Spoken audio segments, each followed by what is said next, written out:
Good evening, everybody, and welcome to Dune Awakening with Blue Hours. And today we are on Arrakis in, well, the deep desert. We are here because we have loads of grinding to do for various different resources. Everything from metal, which I have the buggy now in the deep desert, and we also need tons of spice melange as well. We could do either or. We could go and do a run of spice, or we could go do a run of metal.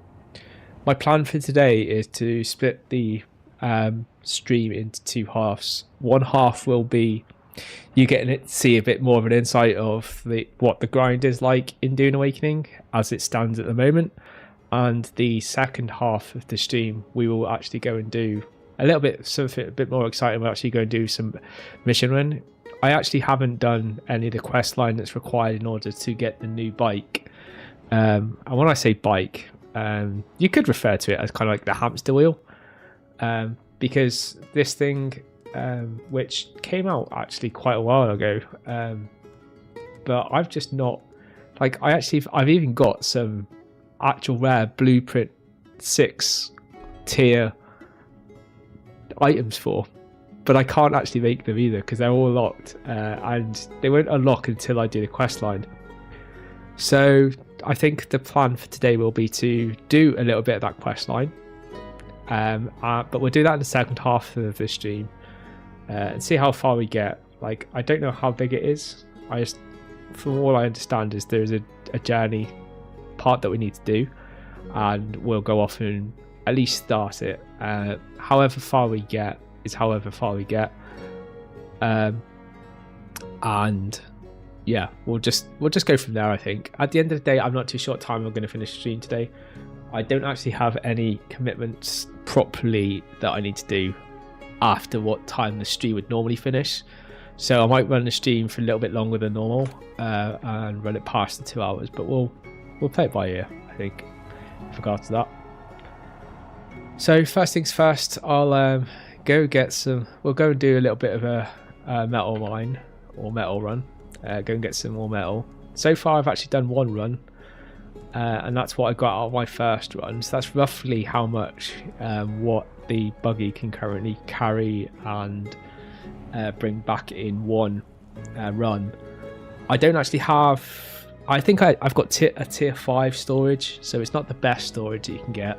You can actually get a tier 6 extended version of the buggy storage, which I don't have even a tier 6 one, but the extended tier 6 one, I believe, is about 4,000 units it can hold, where my one only carries 3.5 or 3 or something like that. How many does it hold? Oh, it's 2.5. Okay, even less than I thought. Okay, but yeah, so it'd be nice to get the bigger one when I get hold of it. It is a case of probably trying to find it myself, or be lucky enough for it to drop. So yeah, that's why I'm not holding up any hopes for it. To be fair, we'll get it if we get it and when we get it. Just before I do go, let me just check how much water I've got, because I don't want to go out and buy a thirst. But we have a good amount of water supply there, so let's go and start the grind. Got any questions as usual? Do feel free to ask. I'm happy to answer. Obviously, from my perspective, because I don't know everything. Like, I don't think anyone knows about anything about any game, if I'm honest, but this is certainly one of the easier games that I play in a sense of complexity.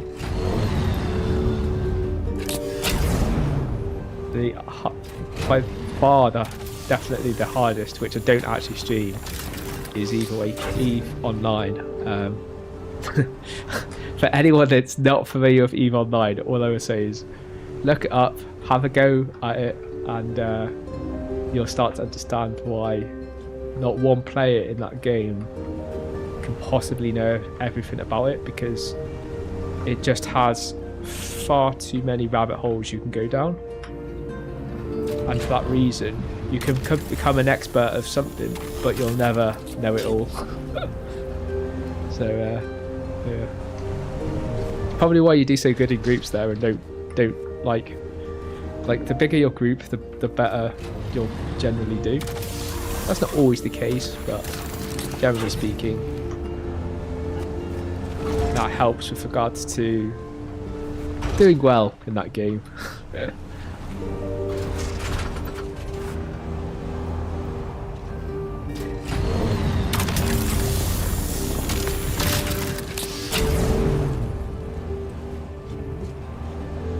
I've got some nice chill music today.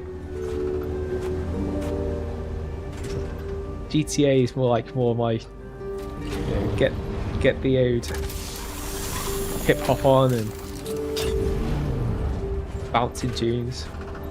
Dune Awakening is kind of like my laid back game.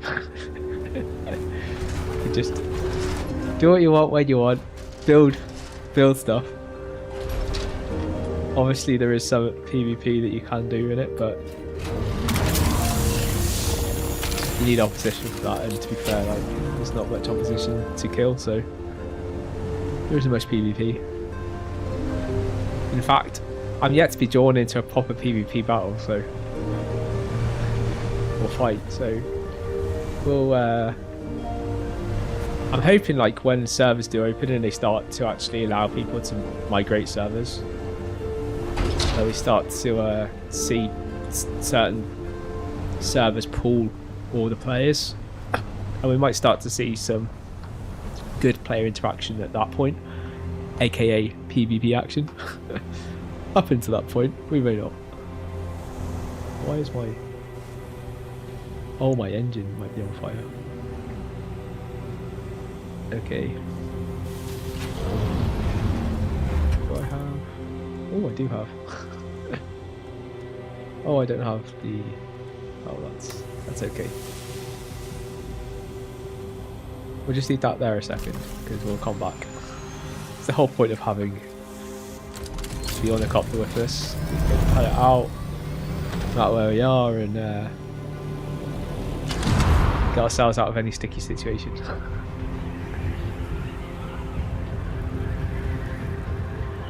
One of the reasons why I recommend anyone that comes into the deep desert, you should always prepare for the worst.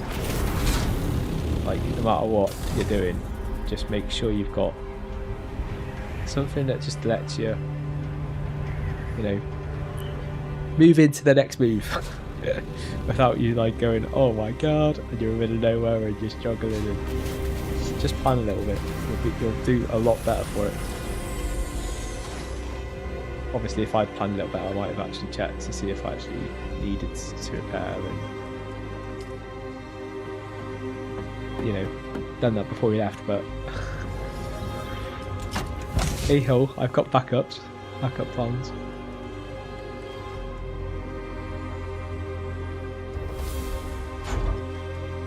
I don't have the welder there, the Mark 5 welder. Yeah, you can see a Mark 1 one. We're not repairing for Mark 1. That'll cause so much damage to my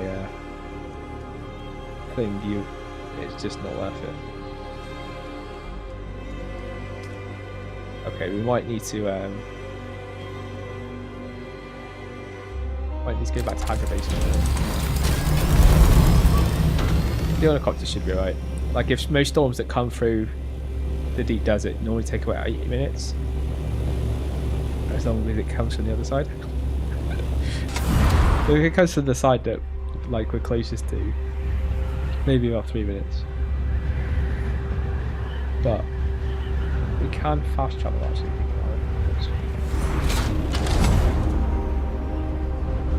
Fast travel there. This way's way faster because it means that I don't have to go through the world and stuff like that. And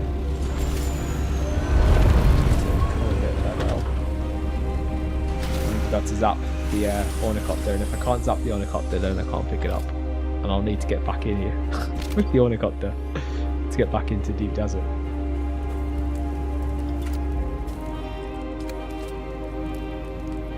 Can I fly you somewhere today? Music to my ears. Where do you... The basin is a pretty big... I never miss the chance to let's move before a storm rolls in. We'll go back to Hagga Basin in a minute. Just go and get my one of Mark 5 welders. It's enough to be like the one I was actually using. I've got quite a lot of them that are back from the day where we could repair stuff. Back to brand new.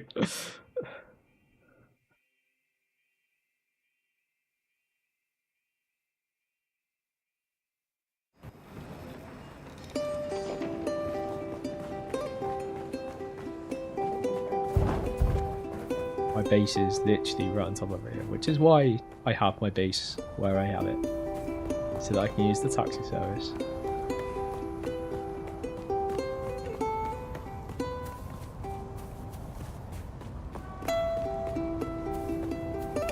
Actually, it's more meant for like an emergency than it is how I'm using it now, but it actually does have advantages for this as well.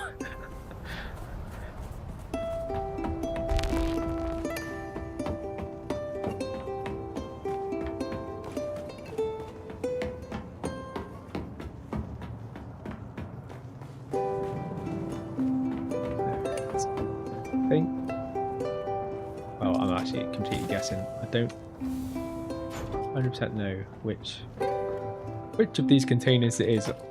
This is organized chaos at the moment. Normally I do have things way more organized, but I'm expanding my whole storage system into a massive warehouse, so at the moment things are a bit scattered and I don't necessarily know where exactly everything is, where normally I would. And I need to start labeling these as well, but again, that's that's part of the thing that I need to do.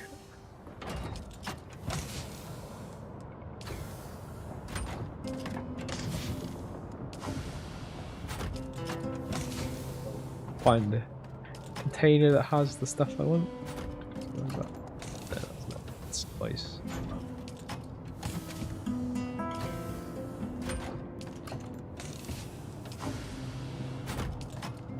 The last freaking box. Where I'm going. There we go. One of these. I keep the reason I've got a Mark 1 is because when you're taking things apart, there is no point wasting durability of a Mark 5 welder when you can use a Mark 1, and it does. The only thing that's any difference is it takes a little bit more time. Well, actually, quite a lot more time. But if time's not a factor, then it just makes sense to have like all the durability go to that Mark 1 because the resource differences are just like stupid. So I'd quite happily waste a bit of time in order to be able to not waste more valuable resources just taking apart something that I'm trying to take apart. So the Mark 1 is literally there just to assemble like any of the components off any of the vehicles.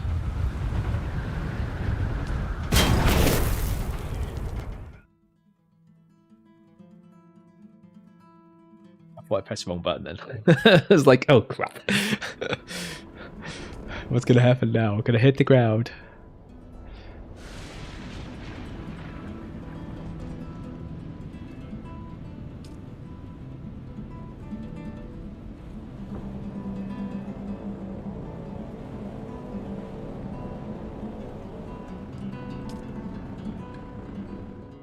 Also, I did have some problems as well getting all the streams up. I don't know what's wrong with Facebook at the moment, but for some reason it won't initialize the stream. So we're only streaming across 4 platforms today because, yeah, I tried a couple of times to get Facebook to initialize and it just wouldn't play games. So we had to move on without it because I'm not wasted ages trying to fix it. So most of these issues with like the stream and getting them up, if they don't just go up easily straight away, they do tend to be quite complex issues as to why they're not going up. So it takes time that's just better wasted well away from the stream. So stream continues without whatever fails. Unless it all fails, then obviously I'll have to fix it. But to be fair, I've got 3 reliables: YouTube, Twitch, and Kick. Those three tend to be trouble-free, mostly.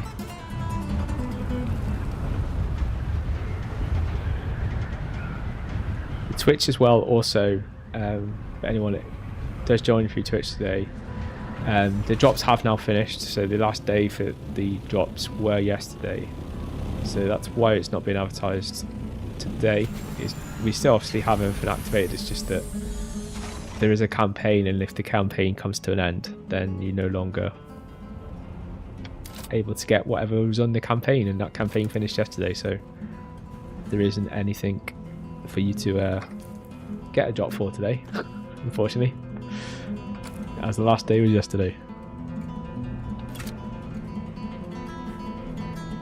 Okay, this should be my Mark 5. Yep. Okay, let's now repair what I hadn't repaired. And it's causing like black smoke to come out. Not the best. I felt like I only repaired this the other day. I haven't used it that much.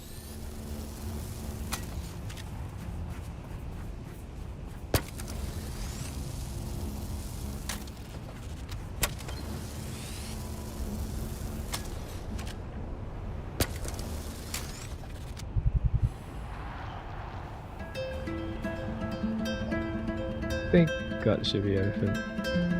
At least nothing else that'll cause smoke, so we should be good.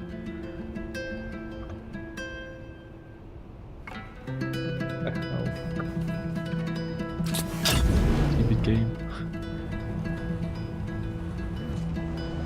Now it's dark at night as well, so it makes it harder to see everything. Awesome. Now, if I remember rightly, there's... there is something at that top part, but there is like stuff on this right side, or left side should I say. So all we're after at the moment is titanium and the strontium. They're the 2 components required in order to make the plastinatium, and the plastinatium is the stuff that we need like the most. Well, yeah, we just need endless amounts of plastinatium. Altogether, for just making the power units, the 3 more power units that we need for the large base, we're going to need 12,000 plastinatium. Not 12,000, 1,200 plastinatium. It may as well be 12,000 though, because the amount of resources that requires is ridiculous. That first run we did will make about 400 plastinatium, so we need a lot of these runs. Now, I'm obviously really happy now that we do have the container, which allows us to easily get these items back out of the deep desert, which would have previously forced us to have to make all of this and do everything actually here. So we would have had to have gone through the pain of bringing all of the materials out to bring out all the big refining tools, which... it's not so bad actually bringing it out, if I'm honest. Like, it only takes 3 runs. Only 3 runs, but yeah, it only takes 3 runs to bring everything out. But on the way back, because you're doing tons of stuff out here, and obviously you're trying to get resources, you end up having to do like 5 or 6 runs up to get everything back, and that's there and back. So there and back like 5-6 times. It doesn't sound so bad, and when you do it maybe once or twice, it's kind of a novelty. But by the time you're doing it like for the 3rd week in a row, the novelty is very fastly worn off, and you'll then be kind of cursing the fact that you have to like take your base down, wait for the Coriolis event to occur, and then put it all back up. That's why we have blueprints. So we have a blueprint that allows us to copy our base and then kind of fill it back in, kind of like whenever you want to do that. And you can actually move, like you can use it to move the base as well, although there's a new tool that allows you to move the base better. And it's just actually designed for moving your main base rather than like how the deep desert one. The blueprint one for copying a base is actually really meant for the deep desert, and it was meant for effectively how we use it now, which is every time we want to put up our base every week, we just take one of our blueprints that's got a copy of our out base and we place it, and then we build it, and then we use it, and then hopefully remember to take it down. Pretty much in that order.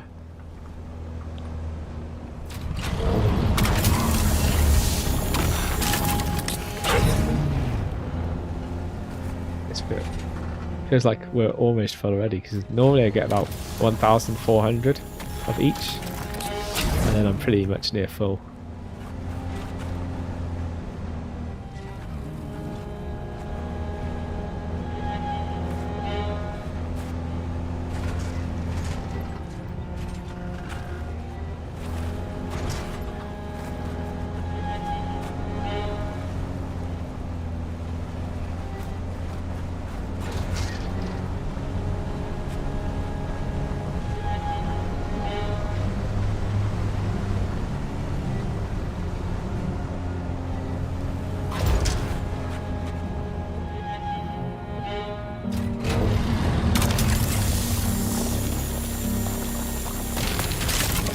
I say, like, this is probably one of the, this and Eve, like, I actually do like quite like Violet and Eve.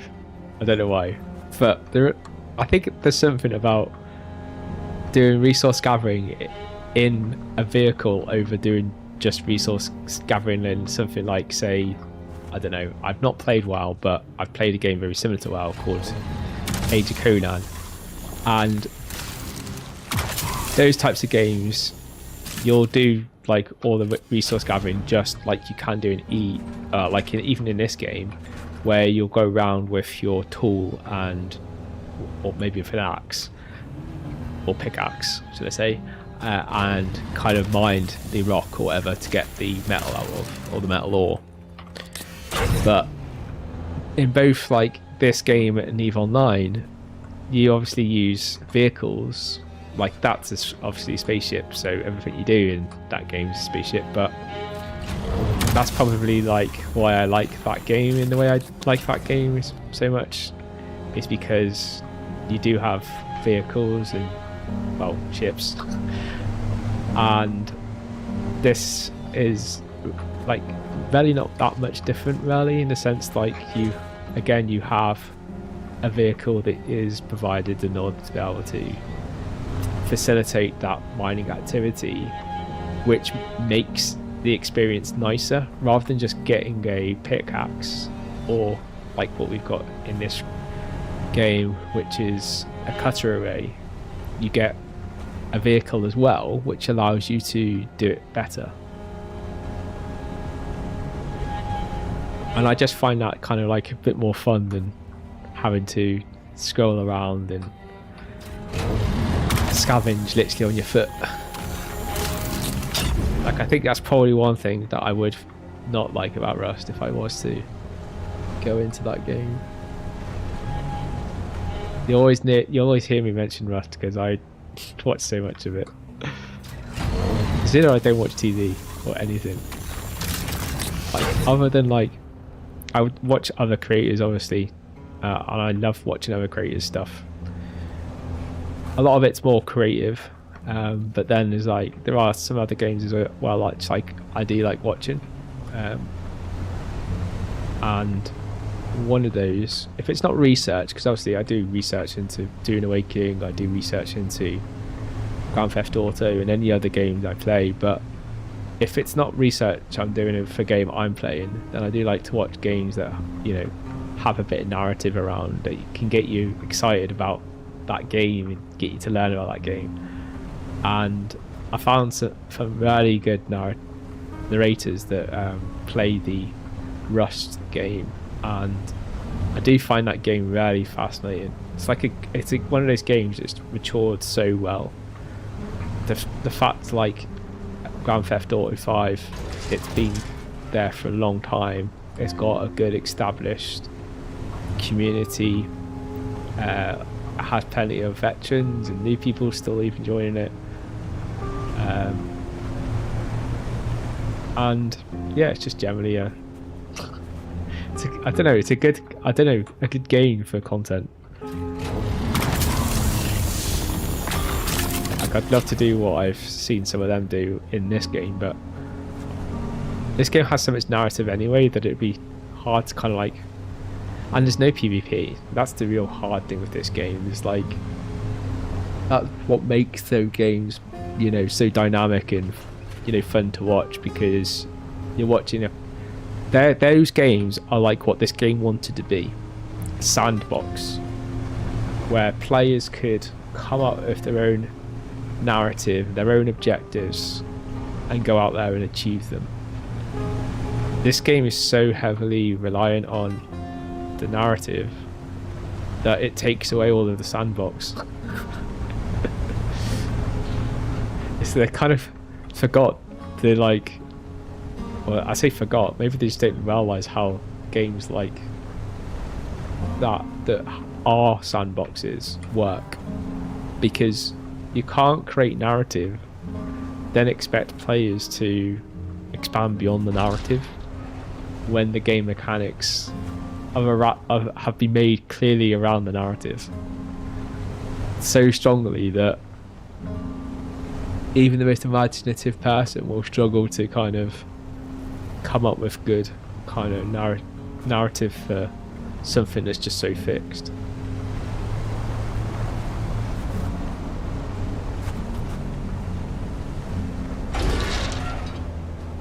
I don't normally come up with this part, but I just thought I'd have a gander, see if there's any good rocks off here.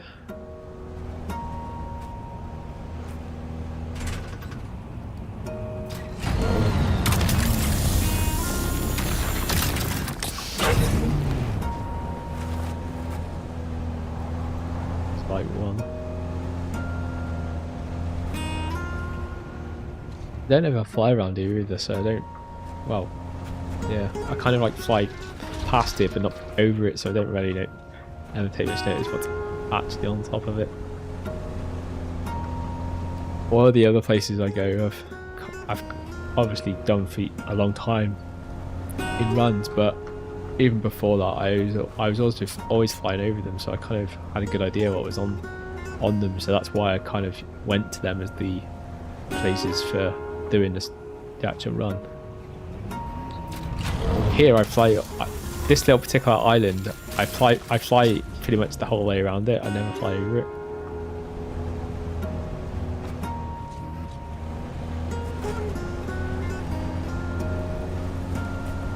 Usually across one way or down the other way.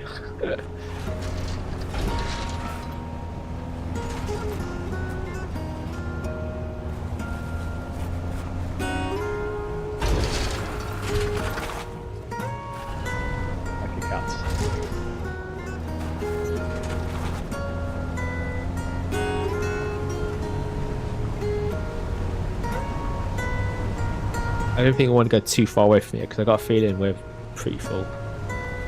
Can check. Yeah, we are pretty full, so we're not too far away from having to empty. As you can see, it doesn't actually take too long as well in one of these, which is another reason why I actually like doing it. I used to actually do this when I was in Hagga Basin, and I would go out in my ornithopter, my scout ornithopter at the time, and I didn't quite mind going quite far away to do like the actual mining for the, like, back then it was aluminium and delirium, all the stuff for delirium. But yeah, I have to say, like, having, as soon as I'd used the buggy, which I actually at the time used to not quite understand why players were so obsessed with using the buggy for everything, but then I got one you got the cutting array on it. Oh, got a Mach 6 cutting array on it. And I was just like, now I see why. The only key obviously carried a ton and you can do a huge run. But also the cutting efficiency. Even like, you'll notice actually sometimes it'll actually turn around and say the cutting efficiency isn't that good. Even though we've got a tier 6 cutting array. I don't know how much that improves it, but if you get one of the specialist ones. See there, in the bottom, just when it flashes up next, if you look just to the left of the Dune Awakening UI on my screen, next time that finishes, blows up, just look at that and it'll tell you the efficiency.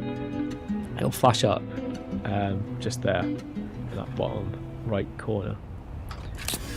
But yeah, if we're doing anything really that's not like, well, anything above aluminium with the tier 6, it says it's inefficient. Which I was actually quite surprised it says it's inefficient when it does batteries.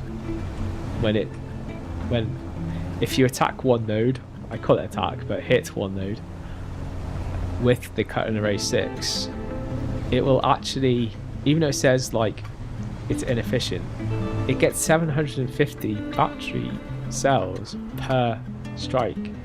Where if you consider that with like what you would get if you were to even use like a tier 5 cutting array, which I think gets about 500, not 500, about 50. That's a huge jump.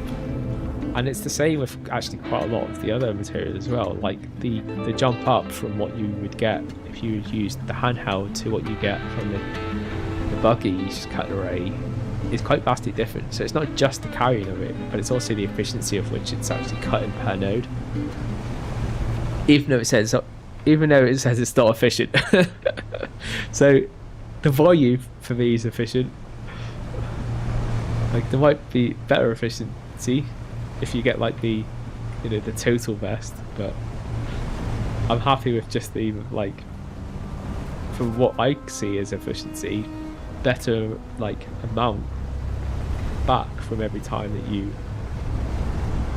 hit a node and mine it.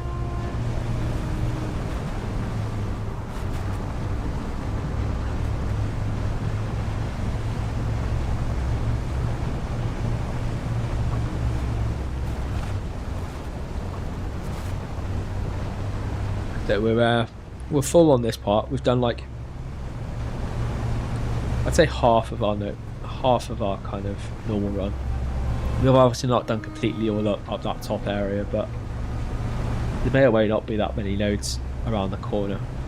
I literally have done it the other day, and if I remember rightly, we're only missing about 2 or 3 titanium nodes and a bit of stratum, so it's not nothing huge. Obviously every little bit counts, but we're full. We're not going to go up that way just to get those nodes, because yeah, you do have to use power to get there, and if I look at that efficiency, just to go for 3 nodes wouldn't be really worth it. If you're doing it as part of a big run, fair enough, but it's not when it's just for such a very specific part.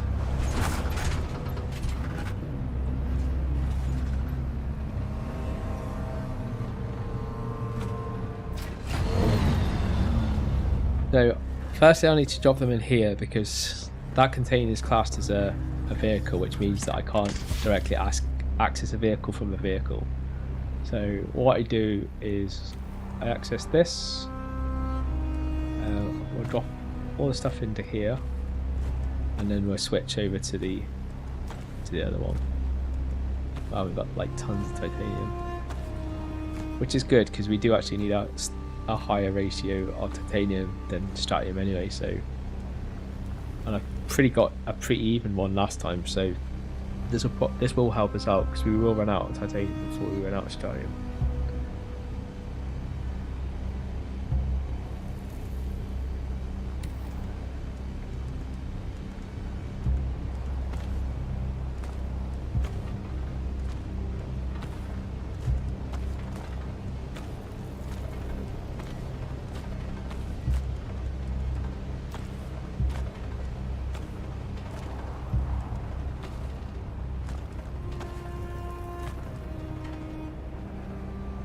think when that fills up, with however much it fills up with, I think at that point we'll take it back. But yeah, I do want to get like plenty of spice melange as well. So we're going to do the second half of this, depending on what time we finish. Like, we'll probably do the second half, and we'll probably be on time actually to go on to the second half of the stream. Which the second half of the stream, like I mentioned before, for anyone new that's joined since, we will be going and doing the missions for the new rat. And I say new, but it's actually been out for a few months. The rat bike. Well, it's a wheel. I actually can't remember what it's called. It's not a bike, but it's like the bike. It's just it's a big wheel.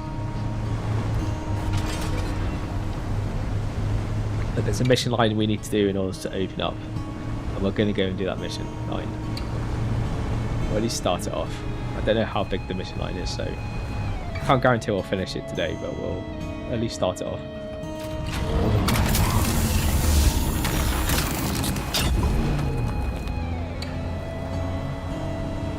And then later after the stream, or after that, I will be going off to do a little bit of spice harvesting.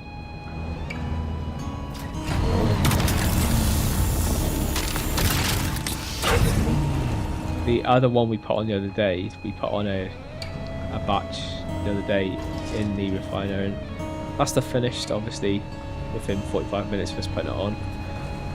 I haven't used any of it yet though, so I've got 200 spice melange there, waiting for us rally for the metal, because we need all this plus platinum, which is obviously what we're doing this very second. We're getting all the metals so that we can start putting that through.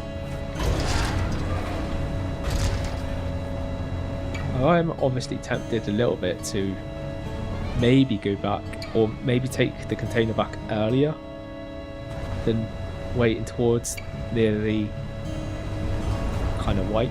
Like I know I'm going to be taking it back before the wipe, because like away from GTA, most of my time is actually spent doing Awakening at the moment, trying to grind offline so that I can progress everything faster. So you get to see kind of snippets of where I've got up to based on grinds that I've done offline.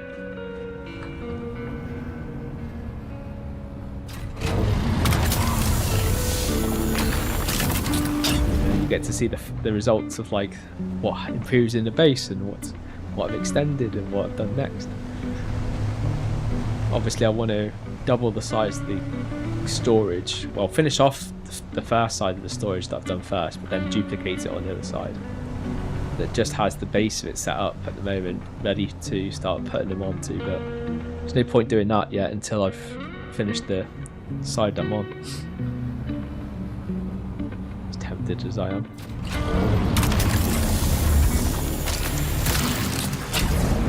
And I want to get the power done as well, because I think the power is a little bit more important than the storage at the moment. The storage, I think, is just it's a nice to have rather than something that you have to have or need. Where the power situation definitely is something I want the full flexibility of being able to put anything on without having to worry about turning things off, and running when I'm online at least, running the base like properly. Where at the moment I've actually really improved, because even getting one of the large power units has made a huge difference, and means I could just turn that one on and literally have the power to do quite a few things. Like all the normal stuff, I can either go turn the death stills on and just produce water at a faster rate, on top of obviously the wind traps that are constantly capturing water. You can also pretty much turn on 2 of the big appliances at any one time, and maybe like one of the fabricators along with those 2 big like refiners, as long as it's not the spice refiner, because the spice refiner just takes ridiculous amounts of power. Like I need to turn the big power boy on just to like really run that. But that's the whole reason why that they are like, the big power boy units, because that's what they were designed to really help bases run, and that was the big appliances.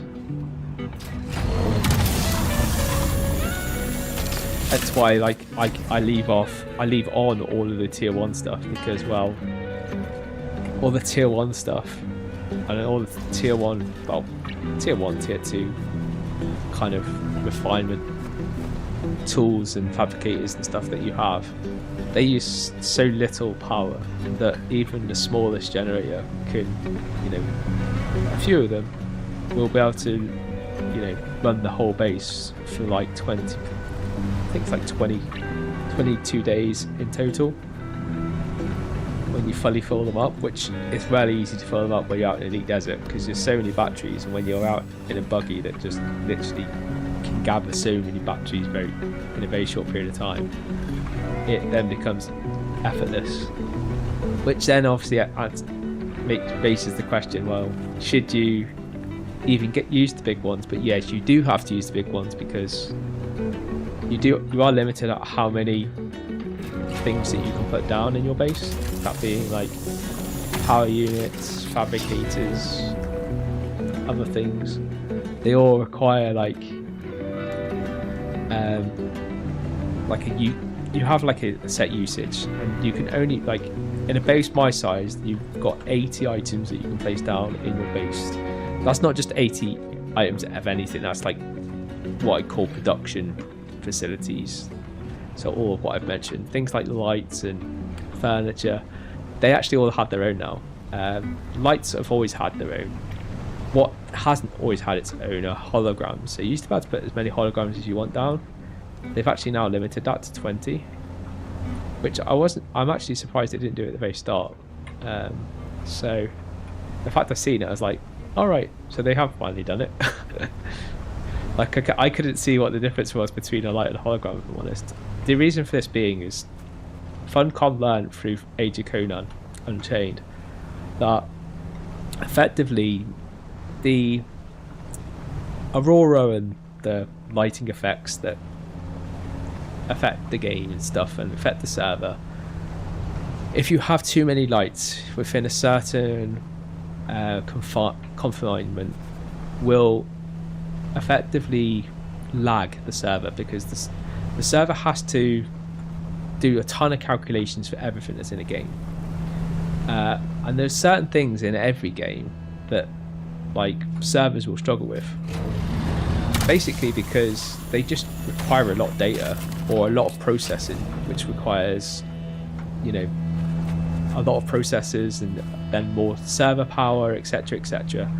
And no matter what happens, if you have poor architecture, you will always get some games like suffer with lag more than others, and those ones that do are normally games that just, they've been made with the best intentions, but when it actually came to scaling them up and you have loads of players that have done things that are different than what you thought they might do, it causes things you may not have experienced or be aware of. And one of the things that Funcom learned from Age of Conan was they had unlimited lights in Age of Conan, and basically it lagged out the server because players used them. Like, to be fair, if you had them in this game unlimited, I would be putting lights everywhere, because when you have a base, you want it to be lit up and you want to be able to see inside.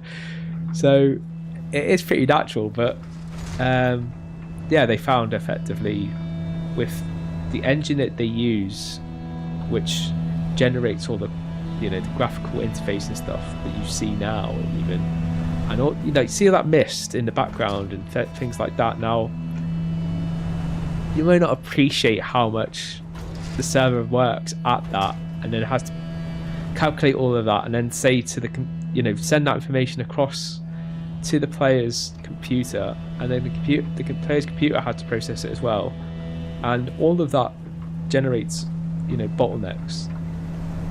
Now if you have something that drives all of that up neededly, which was what lights were doing, it can cause issues, and Funcom effectively learned from their first mistake. So in this game they limited it, but the thing I was the most surprised with that they hadn't limited was holograms, because while holograms aren't necessarily light, they are still I always thought that they seemed like a projection, which means that they must still use the same elements of which are used to make light effects within a game, because it's still a light output source, so it still has the same glow aurora in it. Yes, it's a smaller defined area and it doesn't cause quite as much light, but it still has what I would imagine to create a lot of processing or requirements for it.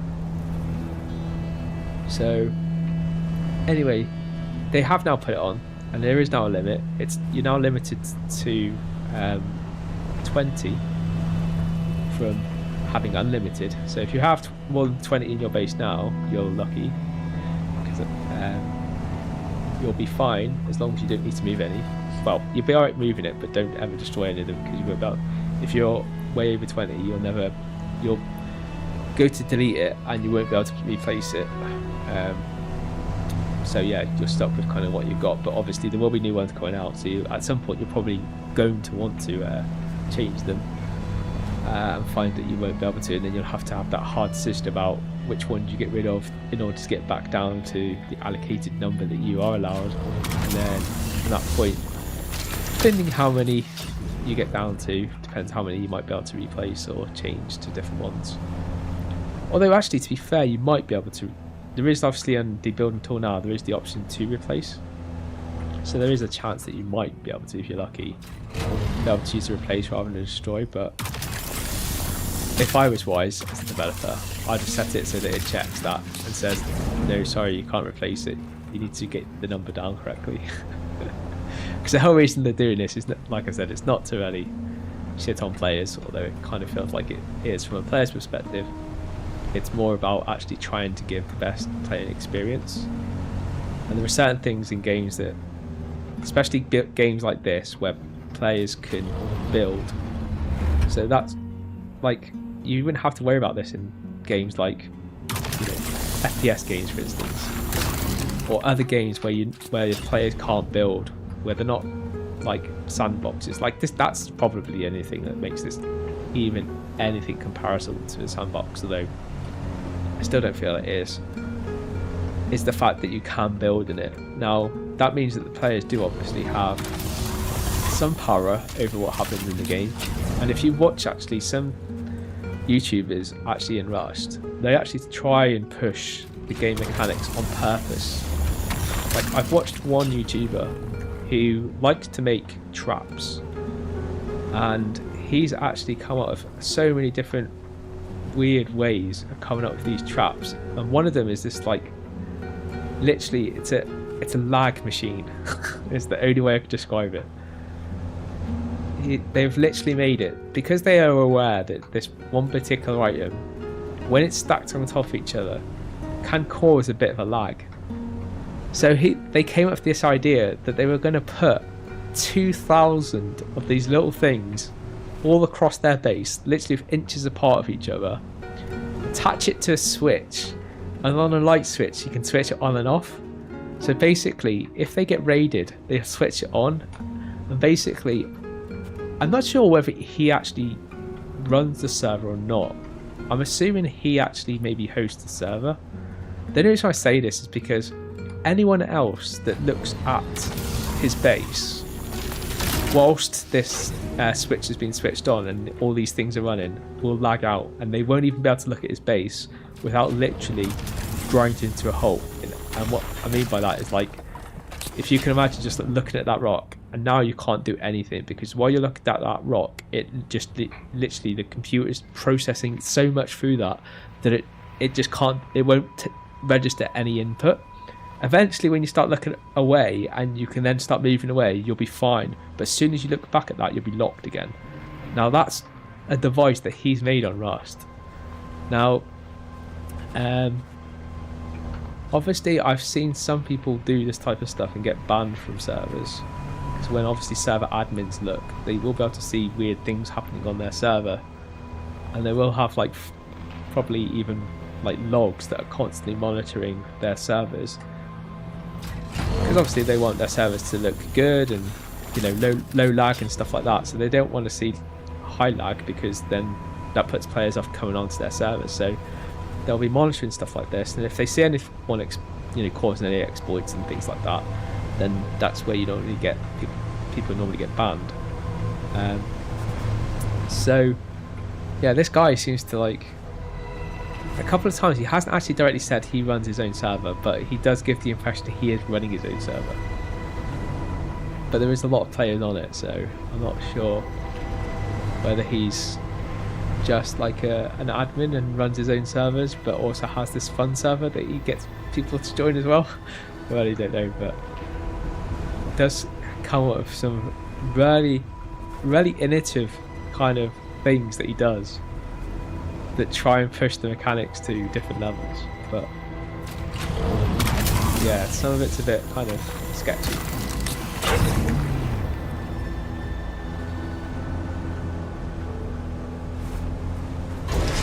Almost as sketchy as this drive is going to be. Is that? I think that is a Stratium. Well, this is the challenge. Try and get out there. I reckon I can. I've actually been quite surprised. Like, I used to see stuff like this and think the buggy could never get out. The buggy's never going to get out that, but I've come to realise these buggies are really pretty clever. Well, they're a lot more nimble than you think they'll be. Like, you would just expect them to see these things and go, no chance. But they can actually scale quite a lot of things that you would think before trying it yourself that they just would never be able to do.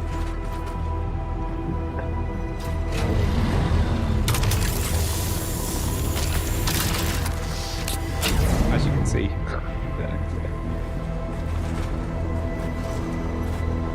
I do sometimes push it a bit too far, like.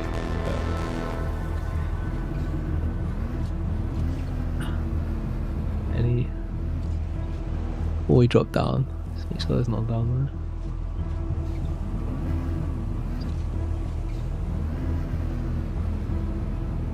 I think that's steel. Oh, not steel. Copper. Blues, copper. Yeah, there's like no steel in Deep Desert. I still don't understand that. The only metal you cannot get in a deep desert is steel. Copper, which is the lowest one you can get. Like, I wouldn't mind if that was the case. If you couldn't get copper, I'd be like, okay, fair enough, you just can't get the lower tier ones. But the fact you can get the lowest tier one, but you can't get the second lowest tier one, doesn't really make a huge amount of sense to me. I don't really understand the logic behind why they did it like that. Other than that they were just, yeah, that does feel like one of those things where devs are just having a laugh at players.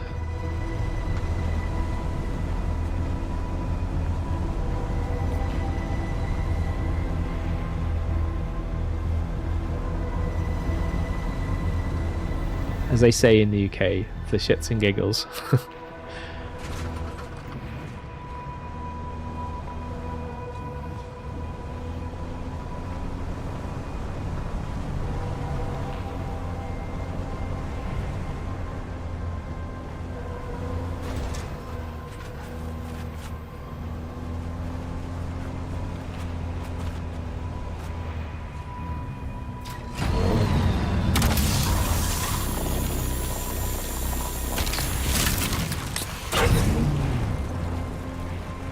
We're almost full again.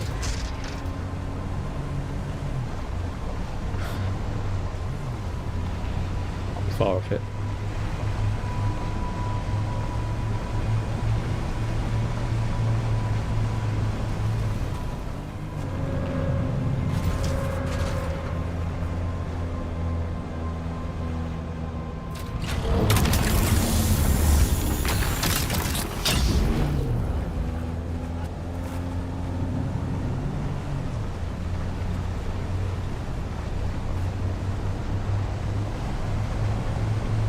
Another 5 more runs to do, and we'll have enough metal to do the 3 large power units that I need to do. Not including like all the large containers that I need as well. It's never ending battle. Gives us content, I guess. Gives us stuff to do. Like, if I wasn't doing this, I would literally have nothing else to do in Doom, because there's like, apart from the missions that I need to do on that timeline that I just haven't done. Because I haven't done any PvE in this game for a long time, like proper PvE. The last time I did it was when Chapter 2 came out, which was, what, October? Maybe September? I don't know, it seems like a long time ago. Although Chapter 3 comes out soon.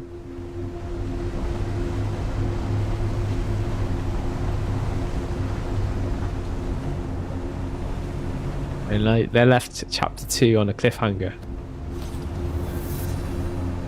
Oh, a little bit of a cliffhanger.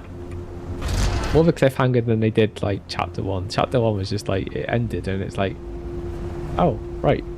It's just gonna end like that. Okay. Well, I know they haven't finished the content, but still.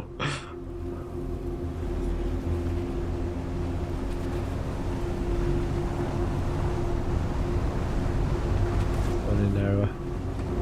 Assault copter.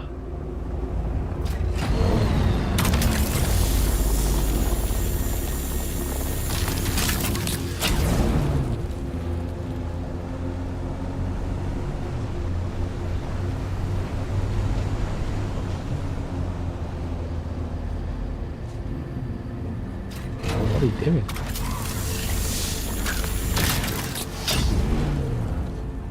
Maybe doing flying practice or something.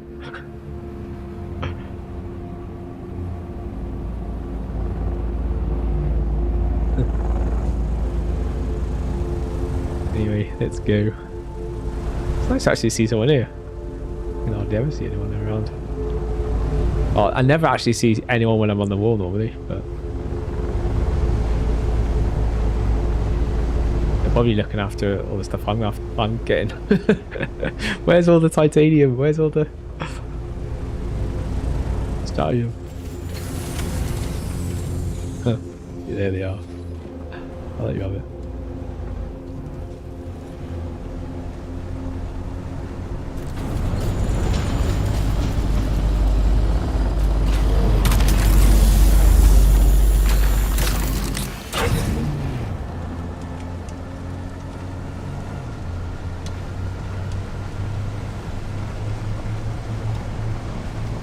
I have probably more strontium than I need anyway at the moment.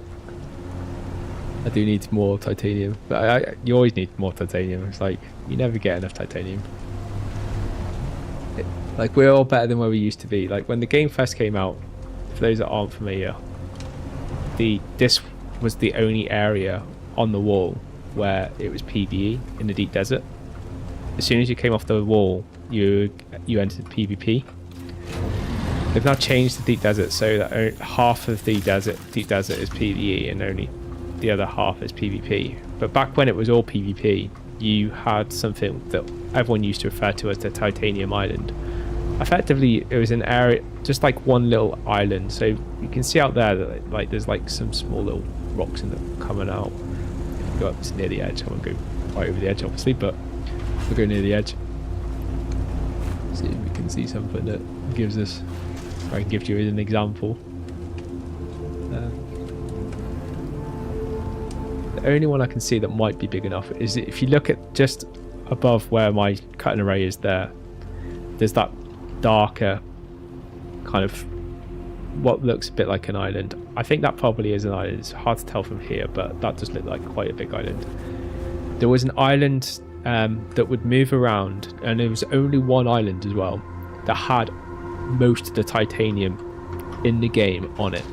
So you would have about 15 nodes, and yes, only 15 nodes. But if you compared that to anywhere else in the game, there were no titanium nodes or strontium nodes on this part of the actual deep desert. So on the wall there was nothing. The only thing that was on this wall was basalt, copper, and well, all the batteries and obviously scrap. But you didn't have the two highest tier metal components, or the two components that allow you to make plastatium. So when it came to people wanting to get that, and obviously they needed to get that in order to make the tier 6 stuff, everyone used to fight over the tier 6 island. Now, I hadn't realised that because I play on an American server, so effectively I used to get onto the Titanium Island pretty okay because, well, I was playing outside the American time zone, which is what this server's peak point is. And I did that on purpose for the exact reason of that, really, was so that I could do things like mine and all the other stuff outside of core hours. So when it came into core hours, I could just PvP. This was back when I thought the game might stay popular and there would be players to PvP against. However, that obviously hasn't really happened or materialised in that way. And we are in a game which is very, at least at the moment, very sparse or spread out with the player base that it does have. Apart from the odd server that might have, you know, half decent server numbers on. And yeah, you don't take any damage for doing this, which is exactly why I'm doing it. It's very unnerving the first time I fell off a cliff, expecting my whole vehicle and me to go up in a big ball of smoke and stuff, but no, none of that. So people used to fight over the Titanium Island anyway. You'd have about 50 nodes on that one island, but in other places around the deep desert, only in the PvP areas, you might find one node on another big island, but there would literally be one node. If you're lucky, 2 nodes, but 2 nodes at complete max. Titanium Island would have about 15 nodes on it, and then you would have Stratium Island as well, which was, again, that would be an island absolutely caped in Stratium nodes. Like, Stratium nodes were like plentiful, but they were also plentiful off that island as well. And I think actually there were 2 Stratium Islands. There was one Titanium Island and 2 Stratium Islands, and they would rotate in different locations every week, every time they do the Chronionis event. And then effectively Funcom noticed what was happening in the player markets, because effectively players would obviously go out, mine it, and effectively the big guilds would effectively protect those islands and prevent other players from being able to access it for the resources, whilst most of them couldn't monitor it 24 hours. So players like me who played on servers outside time zones were able to do it, or if people on that, you know from those time zones just stayed outside their normal time zone and stayed up to say 3 o'clock in the morning, then they would be able to have a run at it when everyone went to bed as such. Or at least have a chance at doing it. And what was happening is player markets were effectively getting to the point where the titanium, or the components to make the plastinatium, were becoming more expensive than spice melange and spice sand. And it got to the point where it was like, in some cases it was either the same price or more expensive on a lot of servers. So that wasn't what Funcom wanted, and they wanted and had always aimed for spice melange to be the main kind of, like, it's like gold is for us. They wanted it to be the main kind of like item of value and hold the same kind of preciousness as, say, gold.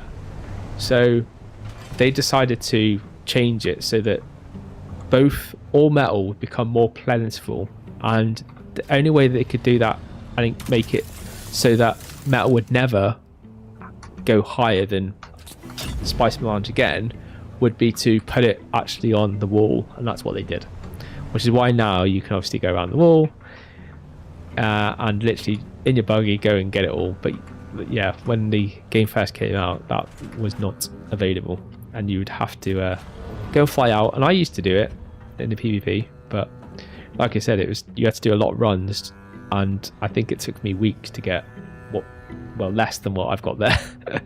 Like, what I've just got there, I think would have probably taken me like a few weeks, and I still would have less than, not even half of what I've got on this one run that is taking us about half an hour to do.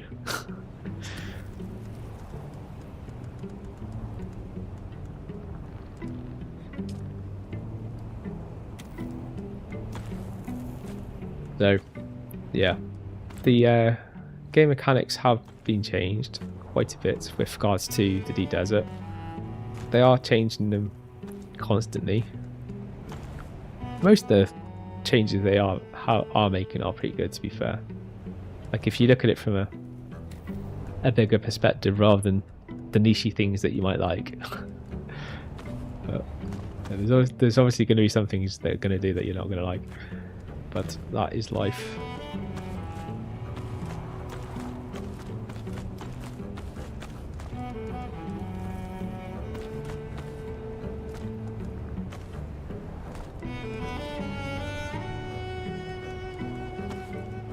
I did do some spice mining after the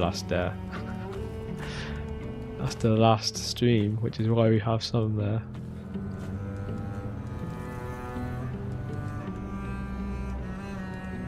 Like realistically, I probably now just need to go out and do a titanium run and ignore all the strontium, because you need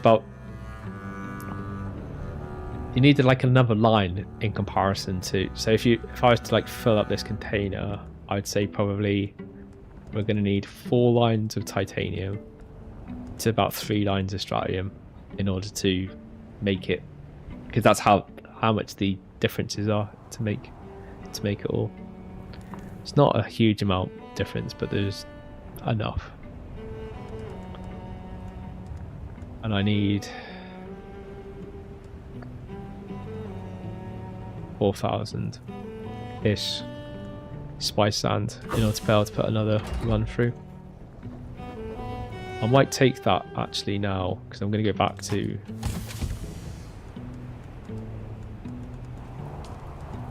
I'm going to go back to Hagga Basin, because obviously that's where our mission line is going to be. Might just take it back now in the...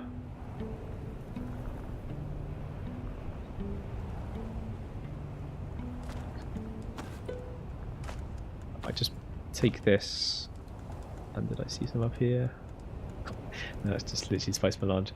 Yeah, we'll take that back to Hagga Basin, just because I would try to keep. Well, I'm going to take this back in one big batch. I do want to try and keep spice flowing, if that makes sense. Just because there's other things I can use spice melange for, but it uses up so much water when you're trying to do a run that I would try. I can quite easily backfill that water while I'm doing spice melange, which I definitely can't do when I'm doing the metal. Not even when I'm doing the titanium. Although the titanium does actually take a long time to actually refine. So effectively now, I probably could keep it going if I can get all the power running as well, because I'll be able to run the death stills as well as the wind. Well, I'd say wind farms, but the wind traps. So yeah, let's move that to assault helicopter, I guess. Well, actually no, we won't take the assault helicopter, we'll take the scout.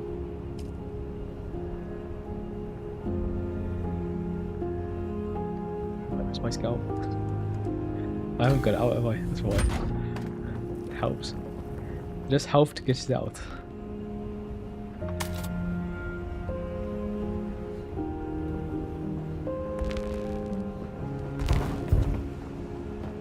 Base to put it down.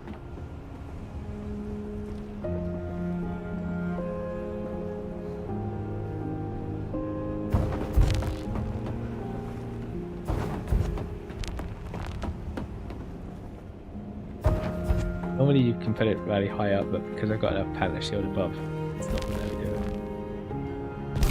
As long as it's relatively close, I'll still be able to put it in the vehicle, even though it's outside the land boundaries, as long as it's close enough. Which that should be.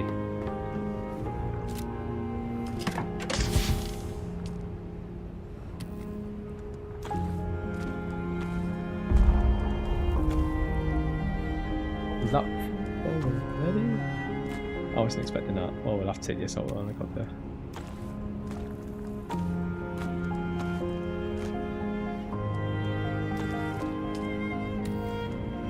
while I remember, because I would have forgot to do this, and I would have had to come back prematurely.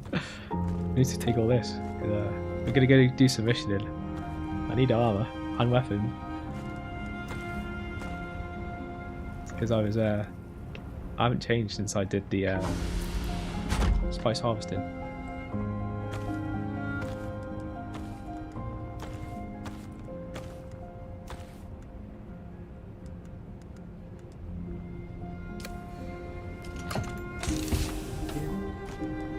Ready for next time? Oh, that's what that on.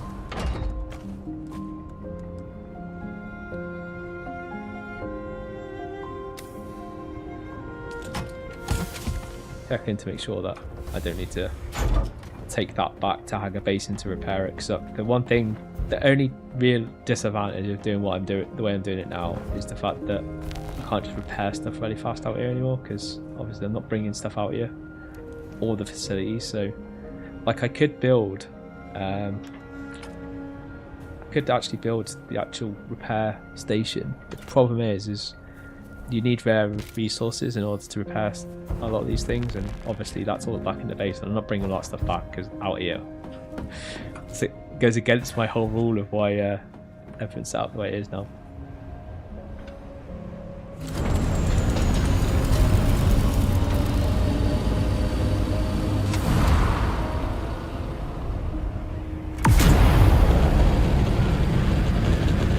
We'll go off and do our first mission of the day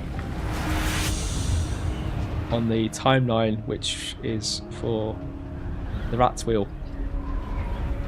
It's not the rat's wheel, but it's what I call it. I've come to call it at least. I'm going to go off so that we can effectively unlock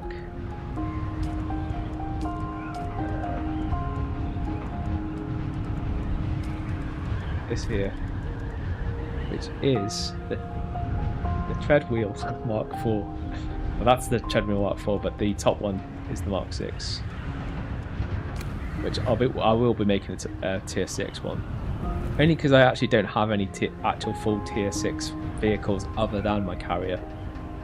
So if I'm going to make a bike, I may as well make like the best one, considering I also have some rare blueprints for it as well.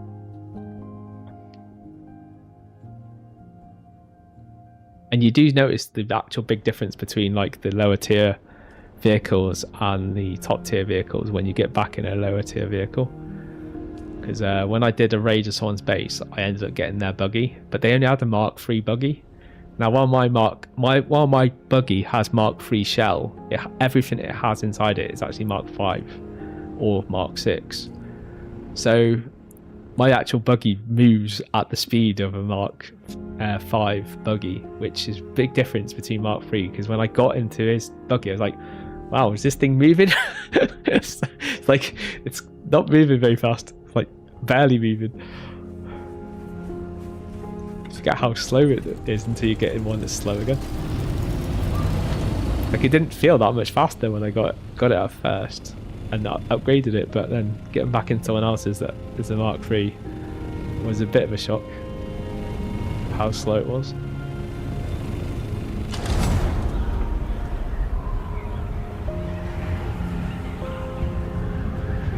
I do actually have some other neighbours as well that look like they have gone AFK and their base is starting to degrade. So I am keeping a monitor on it, because their base should degrade in a way that will allow some of their storage to become available once their territorial unit blows up or gets degraded.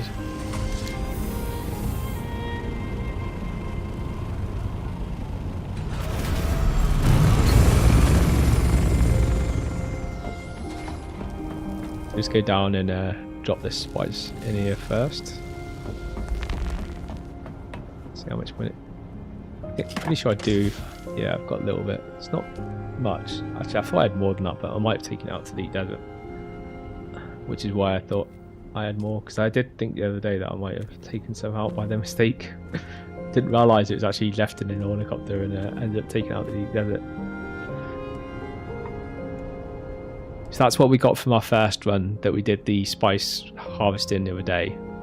And this like extra, like say 500,000 or 5,000 to say, was the leftover of that stuff that I went out and finished off the field. That stuff there, I think some of that's actually come from here, and I've just had it in a vehicle, and obviously 500 or 600 of it was just obviously still here. So I'm like not far off being able to put another lot in. Is that still running? I left that on. Oops, I didn't mean to do that on. That's been running for a day. Oh well. So when you fully fill this lasts 32 days, which is significantly more than the other tiers, but that's a lot more expensive to run, and requires much more rare resources to run, which is why I'd like to switch it off, and then fall back onto what's really cheap. And think of it like what I run my base on is like coal, and that runs off nuclear. And everyone thinks nuclear is cheap. Yeah, it's kind of cheap, but it's also not, for obvious reasons. Okay, so the one thing I need to quickly work out, which I haven't done before this stream, but I should have done, is I just need to find out what this mission line is that I need to do to get our hamster wheel started. Probably one of the reasons why I have not done it yet is because I just haven't had time to kind of really do it.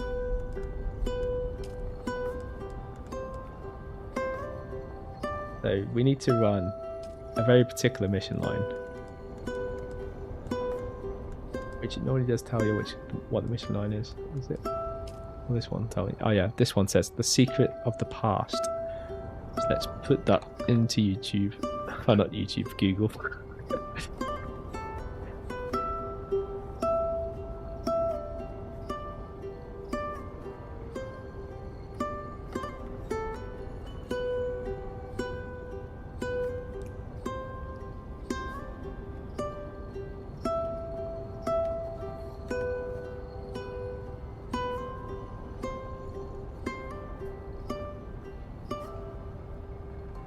So it's part of the lost, and this is the part that I was lost on actually, was trying to find it in the mission journey thing, because when I looked I couldn't find it anywhere, but apparently it is in the Lost Harvest. So we need to go on this particular, this is the mission line that we need to go on. So I've got up to the stage where I need to speak to Chief Hanzo, and this I think is where I got up to, because I'd started doing this and then I couldn't seem to find this chief. But we need to go and find this chief. So let's see if I can utilize YouTube again and well, Google, and find out where this chief is, because when I've just tried doing it and finding it through the game naturally, I still haven't come across him. I would have just thought I'd naturally come across him. When I try something in the game and I just get to a point where I can't, I'll either do what I'm doing now, Google it, or I will just decide, well, I'm sure I'll come across it as I'm drifting through the game at some point, but I haven't. So we're going to go back to plan A, which is we'll do a YouTube search.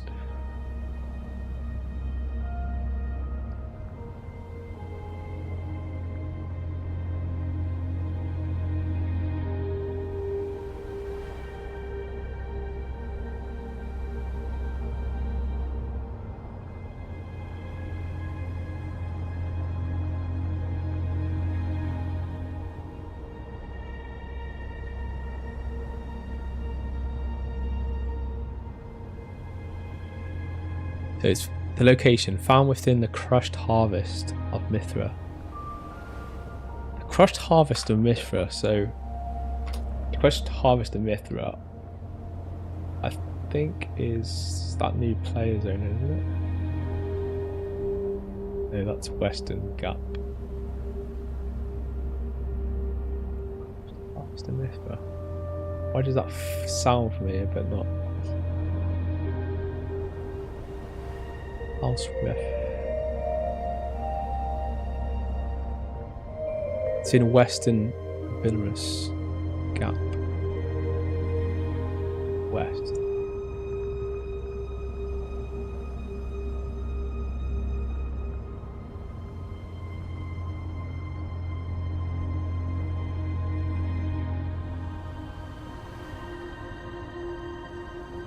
Still not give me the map.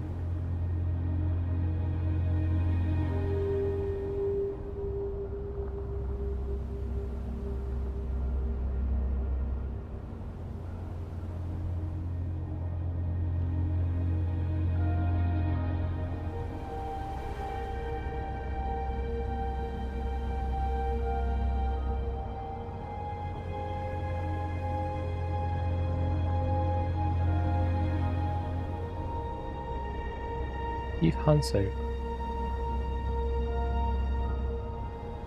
Yeah, Chief Hanso is the mechanic. Alright, so I'm not sure how right this is, what the quest line hasn't updated, but the chief actually is here. He's actually in the crash site, which I actually do remember speaking to a chief. I didn't know what, I can't actually remember what his name was. But apparently it does sound like it might be the same chief, so we'll go there first and see whether or not that is where we're supposed to be going.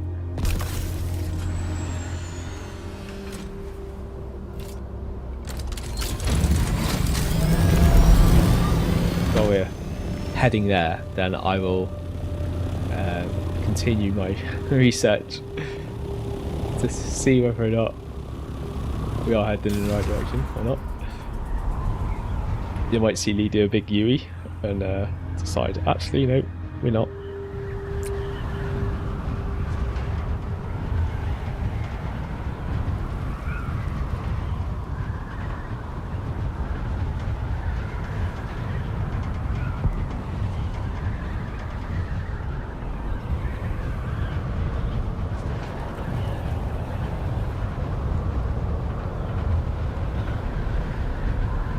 Yeah, so the guy that's actually in this place we're going to now is called Chief Hanso, so that journey map is correct.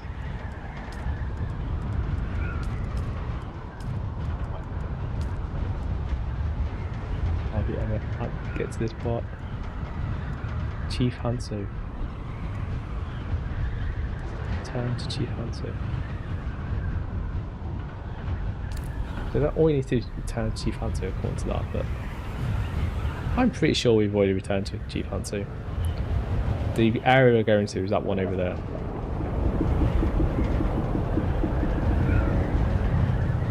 This is the part of the chapter 2 line, and this is effectively where pretty much most of the chapter 2 content is.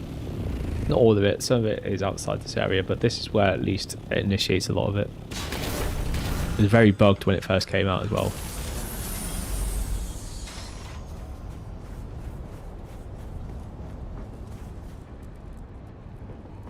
Just in case like a storm comes along.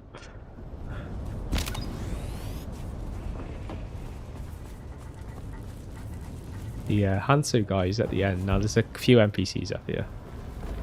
But Hanso's this one on the left. Glad you're back, stranger. You've done enough, stranger. I owe you a night at the bar if you ever get to... The crew of the Mithra is in your debt. Don't worry about us. The recovery team will be here any time now. Well, that's the 10 million Solari question, stranger. Our mission tasking says we're supposed to be in the minor erg, but the rocks are all wrong. The Hagga Basin? Baron's balls, that's way off course. What the hell was Malik thinking? Captain Malik, the top man on our carry-all crew. There's no way we could be this far off course without his knowledge. Malik, what were you playing at?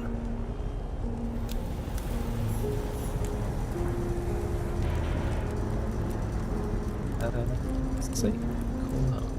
Spotter, come in. Yeah, I'm calling you, Spotter. It's one of the most dangerous and most coveted jobs on a deep desert crew. Spotters are the eyes. They see the first shimmer of a spice blow, or the curl of worm sign before it breaks the surface. They call the warnings no one wants to hear, and they carry the guilt when they're too late. The point is, the spotter's always at the edge of the storm, and right now, that's where I need you. So here's the deal. I've got a guild drop rerouted in our favor. Don't ask how. Let's just say I'll be drinking with the finance clerks for a long time. They dumped a package. Should help us cut through this mess of sand and slavers. Things coming from an old ironworks. Get to it before someone else does. And Spotter, the sector's thick with kidab. Second highest concentration in the Basin. Slavers petitioned for a warrant to scoop him up, and got it rubber stamped in an hour. Containment is what they're calling it. What it really means is no rules, no oversight, and no one's coming to help. Don't get caught in the middle. No, that's updated mission 9. And hopefully we've got another thing which we don't have, but and that still says complete. Oh, actually that has changed. Oh, I tell you why it's not showing the other stuff, because I hide completed ones. I think, you know, it should have moved on then for the other one. It hadn't, but no, it has. Okay, so that's good. We're now moving along on the mission line that we need so that we can open up the rat's wheel, or aka treadmill. So let's quickly check on that map where it's trying to send us.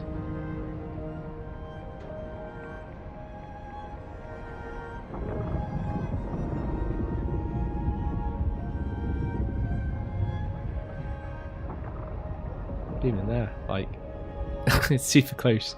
You have to bear in mind that these are really low tier missions in comparison to a player that's end game. So these are going to be like ridiculously easy for me, but they wouldn't necessarily be if you were like a new player with like low tier armor and low tier weapons and stuff. So this will just give you an idea of like what to expect if you're doing it, going to be doing it yourself. But yeah, don't think it'll be as easy for you if you're doing it as I'm doing it, unless you are quite into the game and you've got good gear, etc.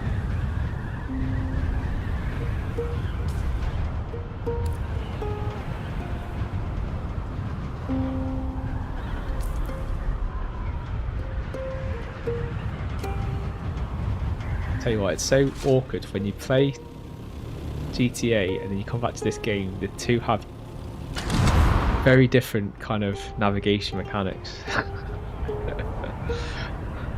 And I always sometimes get a bit like confused between the two. So I'm like, where's my mini map? There is no mini map. That's one thing I love about like GTA, that I've got so used to like the mini map. It's so useful. This game doesn't have mini maps.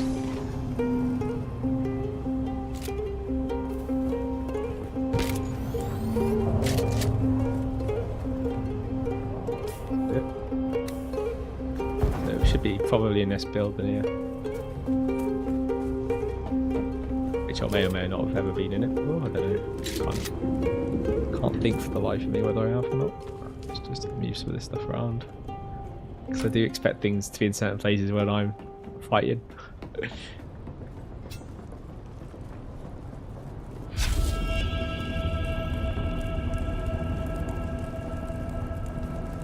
Go down the bottom. This will probably have a like pentashield Oh yeah.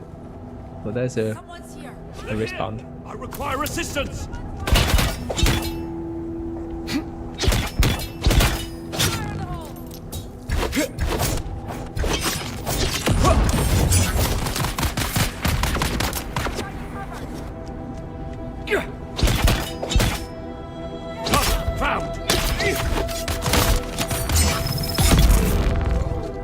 These are all, when you're like fighting against another person with like melee, it's all about the timing in between like when they strike and defend, how you take them down. The better you can get at kind of the timing, the better you'll do, or the faster you'll do at taking them down. It's something I've noticed more and more that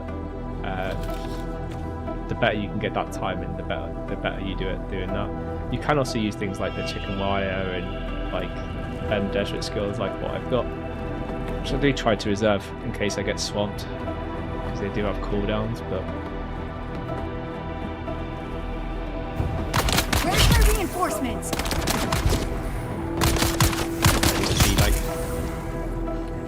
I'm literally tapping these with like my sword and they die pretty much straight away, especially when I've got this green bonus active, which happens when I kill someone. I get extra 10% damage.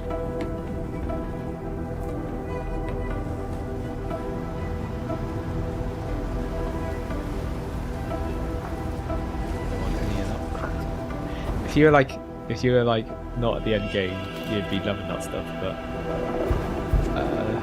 I really don't need that stuff. I've got like, especially after I raided that person's base, I got tons of metal that I don't know how I'm going to use it, but I took it anyway. Better than just go into the ethos.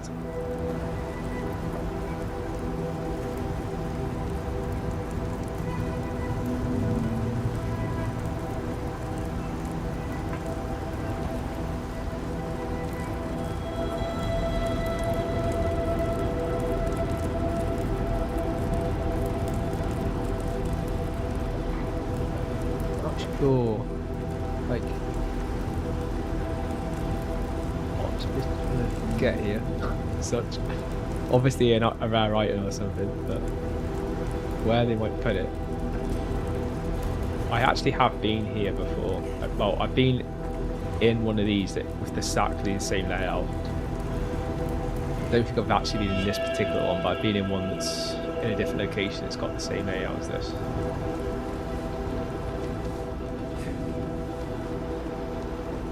Can get right up the top of there.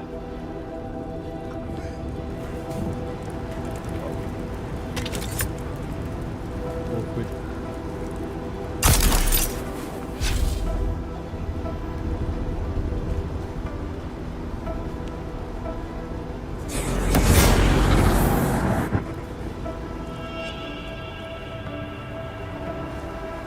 Excuse that man.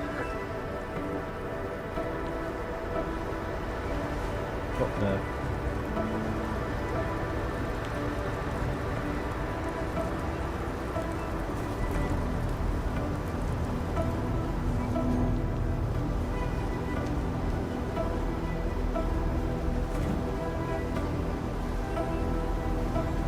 There is a room up there that you can get to.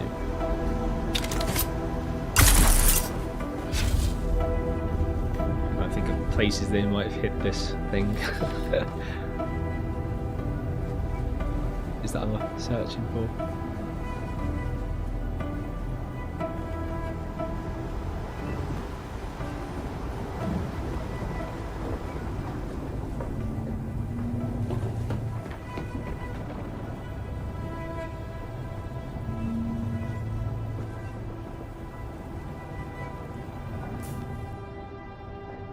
Read what it says. Should have read it, I suppose, but assumed I'll just get it.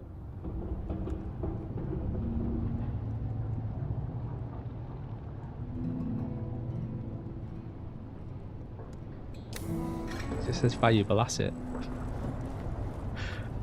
God, it could be anything.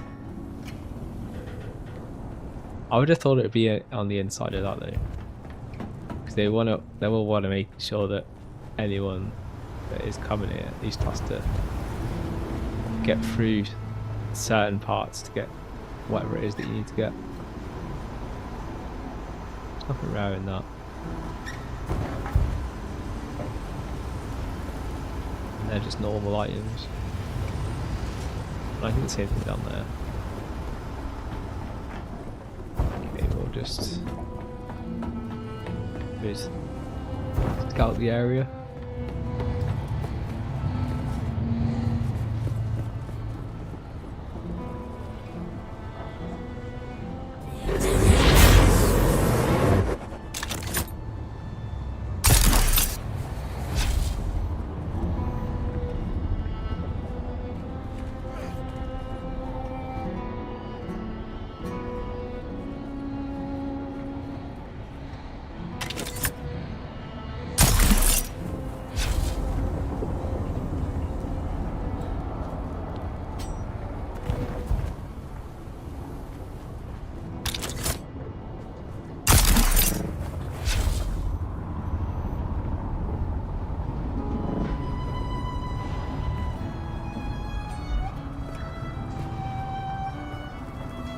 I very much doubt they would have put it on here, but you never know.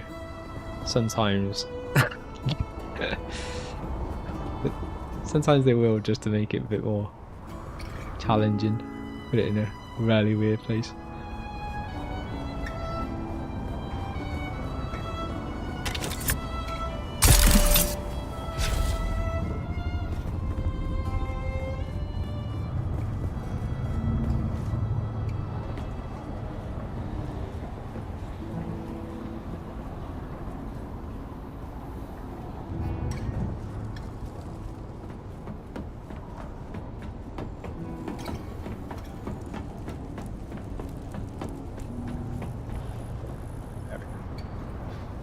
Yeah,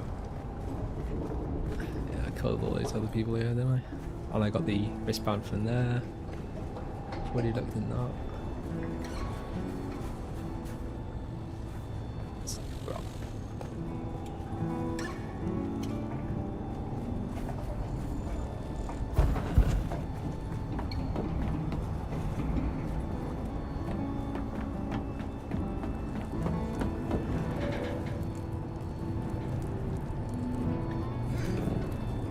And that's kind of like obviously blocking in what you like. Where we were on the inside is like the bottom of that area, so that's nothing to really be concerned with.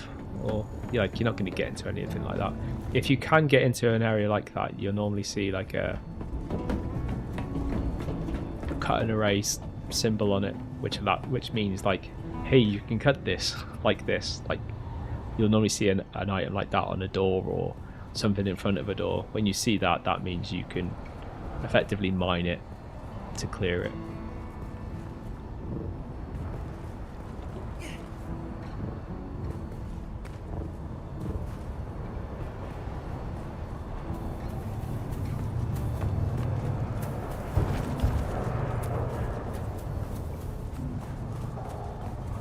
But yeah, I don't know. Like nothing obvious here that we're supposed to pick up.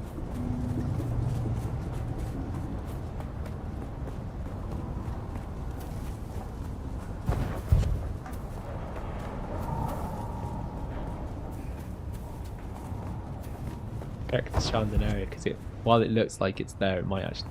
Dune Awakening map is a 3D map, so it's a bit tricky sometimes to work out on the map where it's actually pointing to. Sometimes you can be on top of something and it looks like you're exactly where you should be, and you'll find out actually it's not. How the map mechanics work. Who's that? Eyes on target. Obviously that's the box that we're after.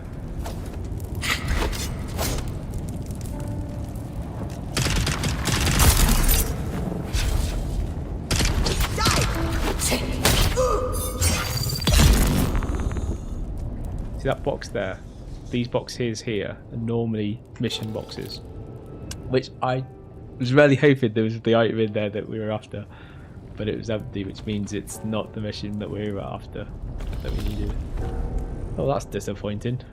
But it's something like that that we're probably looking for, that might have the item in that we want.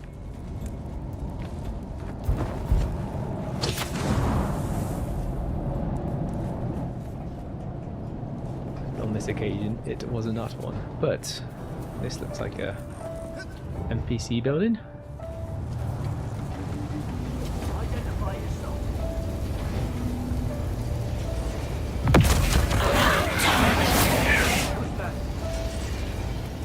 That was a waste. Don't pirate me. Grenades at me.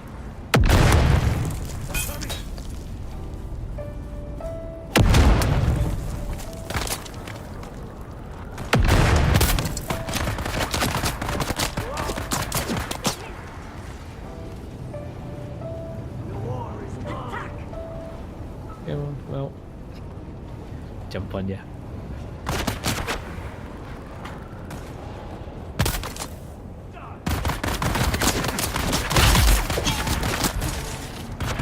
In and out. One thing I do have to be a little bit careful of is while these don't actually hurt properly, they do burn through the shield with the amount of hits they get.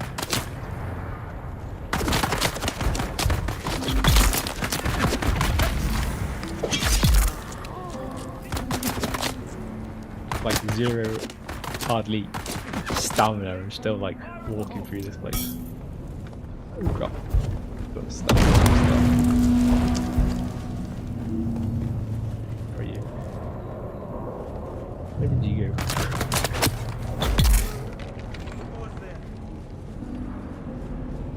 We haven't seen any Gatling gun guys yet. Oh, there's one. Just as I speak of him. Dead in seconds. I think that is everyone. Alright, so let's see if we can scout around and see if we can see any mission boxes. Have you any idea what that loudmouth Lazarov Fane is doing out at the old testing station? He's told he was all over the Sukalasus, shooting his mouth off about how his boss was coming into a big supply of water. Enough for the whole sector, he said. Laz is always hatching some mad scheme or another. I think he imagines himself the king of the Kirab. Ha! King of the Kulons, more like. You wondered why I picked up these boots. I just wondered if they were the soft step boots, but because they look very similar to the ones that you can get that are soft step boots. So I wonder if they were like free ones. I'm obviously not going to keep them.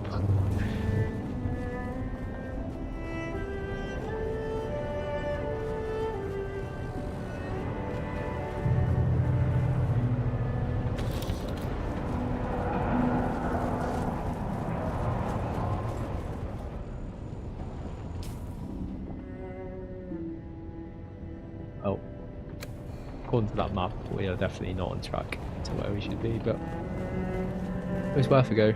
Oh, what's that book?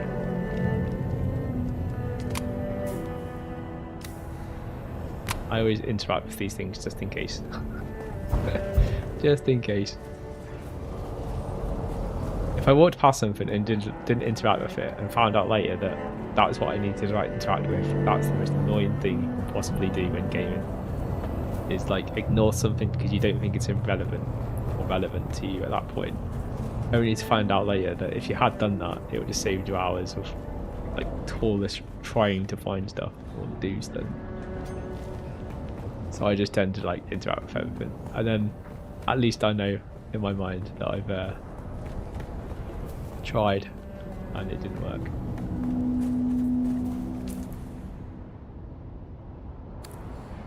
Definitely looks like it's in that area there. Only this area, so it's definitely got to be there somewhere.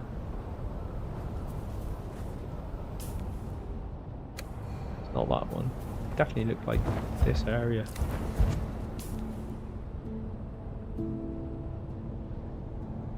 See, if you move the maps, you can see like all markers actually move. So while it looks fixed from the position that you're looking at, it's not actually fixed on the map. It's like hovers over the map, and depending on where you are on the map, depends on kind of exactly where it looks like it's at. I hate maps that are like that because they're not like very useful for pinpointing the exact part. They're great for giving you a rough guidance.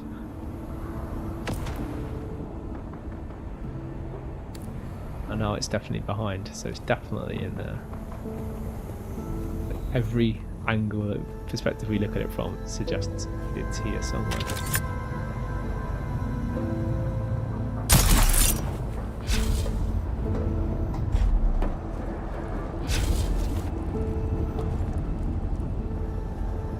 Shield on. Shield on. Complete.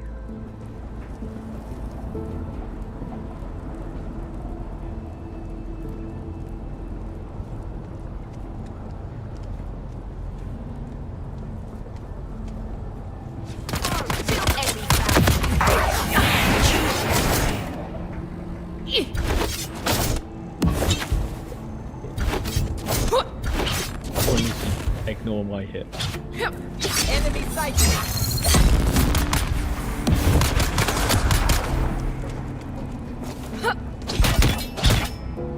I've got you.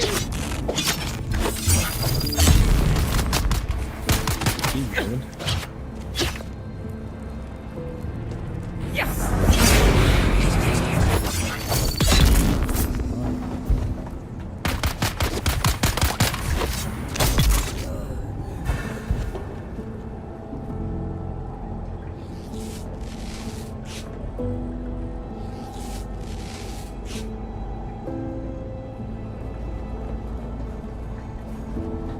We will pick that back up because we might need to go back in that place again and re-explore that area because it's definitely somewhere around here.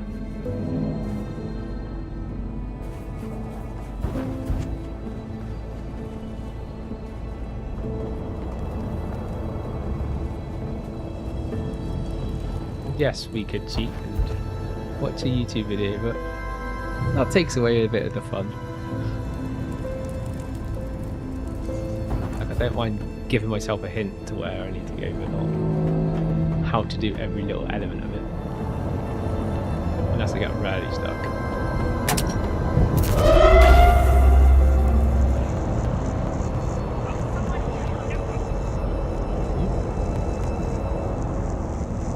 Oh, I know what that is. It's because we're late at night. It's like the Imperial Guard kind of thing.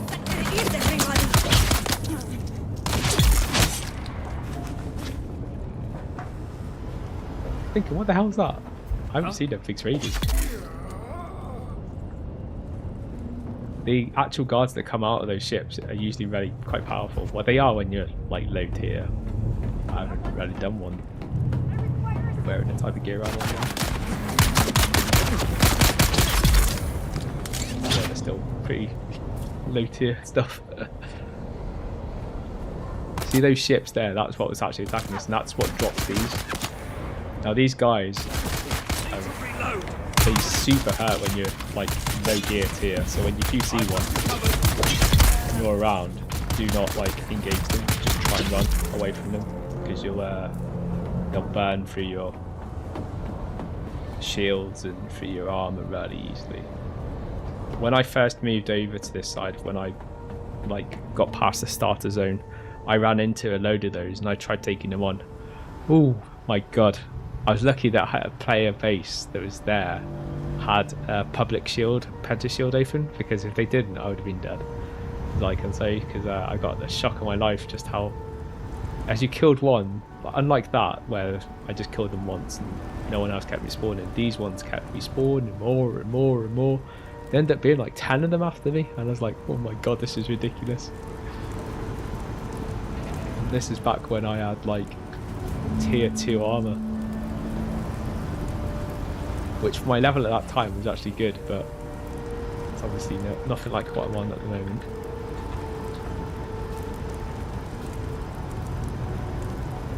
This is like the only part I didn't come into, which is why I'm coming to this part, because I'm like, well, there's got to be somewhere I haven't quite been yet.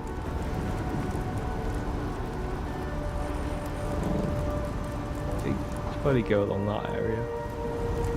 This is how you're supposed to go across here, and then you go across there. But even back when I did this in a different area, I just used the grappling hook to hop over like that. I didn't bother doing it the way that you're probably supposed to do it, which is climb up that and then use that as the walk around over the fires.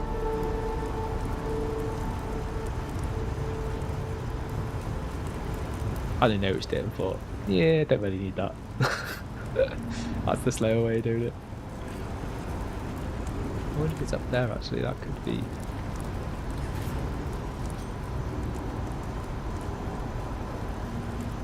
No, that's just going to help you walk around, isn't it? That might have had, that looked like a big area on the top there. I thought they might have put something on there, but they haven't.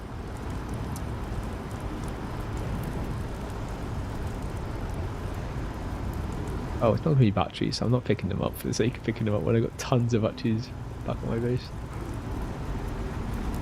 That's the other side of the stairs on the outside.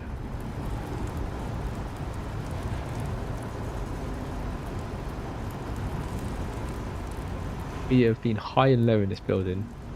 There is not really one area that we haven't fully checked. We went across over there earlier, so there's no point going over there.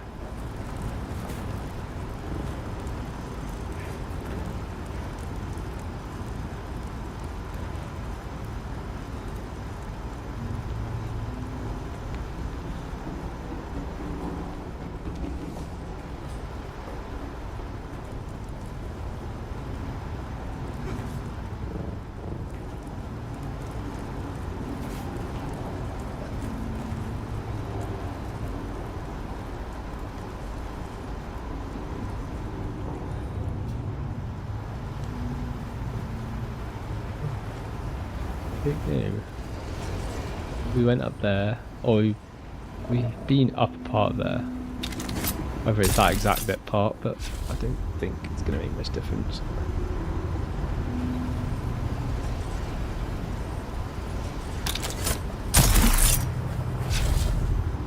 Get up there.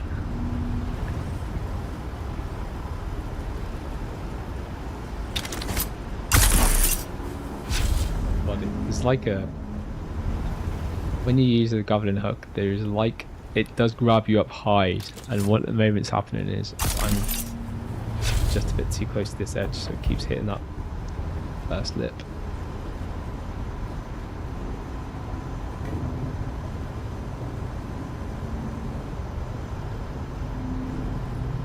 And a battery trying to get up.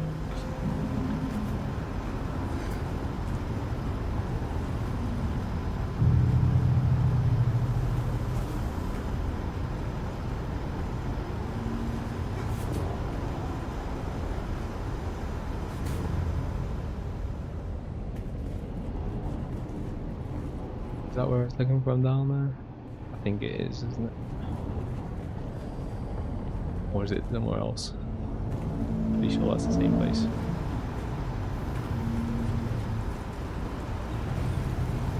Yeah, it's the same place. It looks like actually that is a like a place you can climb on, but that's there's actually a block above that. At least it did to me anyway.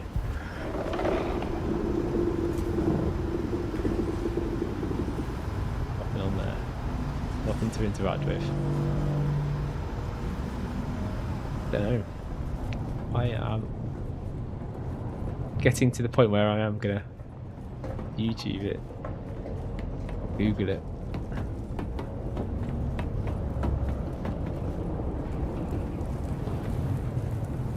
Then I'll be frustrated when I find out what it was. It's like, I went past that loads of times.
Partner mission.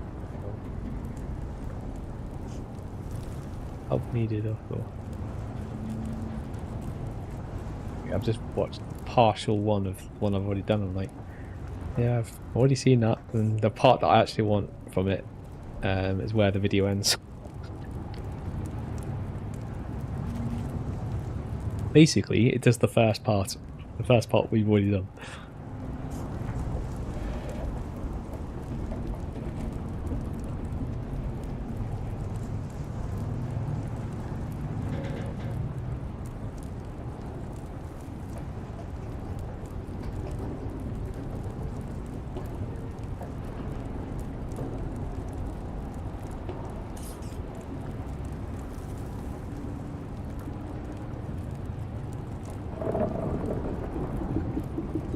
That's the same video. It's like got tons of videos of the same first video, the one that we've already done.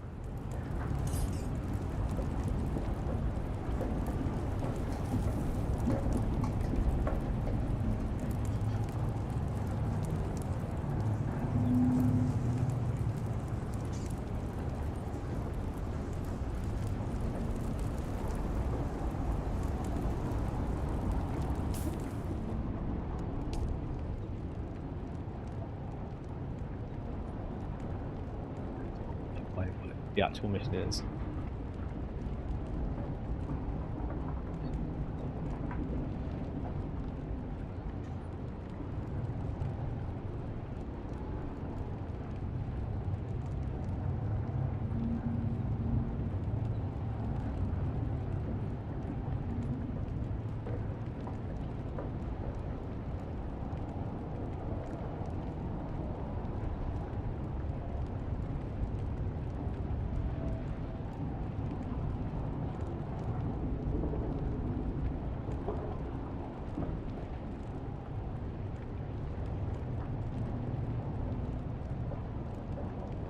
Oh, okay. I was like straight away I thought, oh, I've just seen what they've done. But no.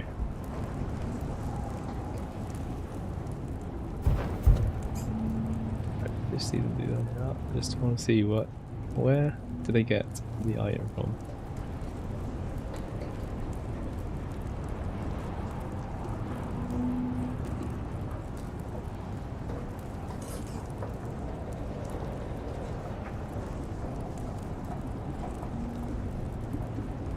Oh my god. I knew I'd do this. I'd be highly disappointed as soon as I work out where it was. Because we've literally gone past it 5 times.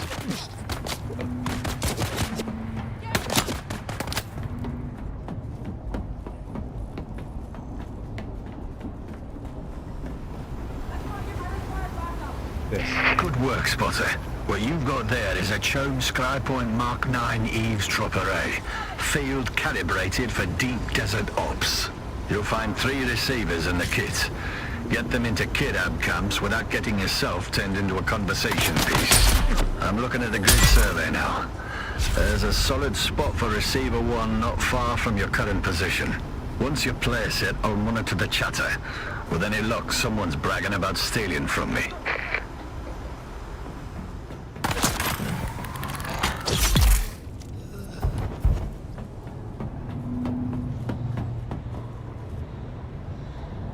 And do these things.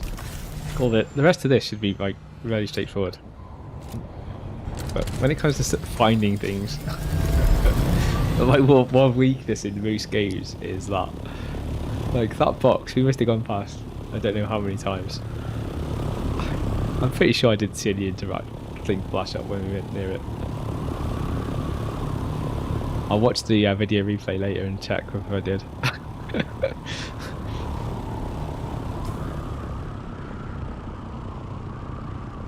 I'm listening device. That's in that camp, I think, isn't it?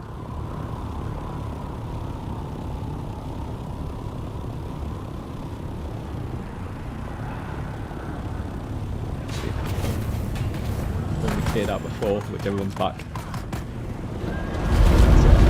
Get out of it actually. Let's just move. I didn't damage my helicopter. Where's my reinforcement?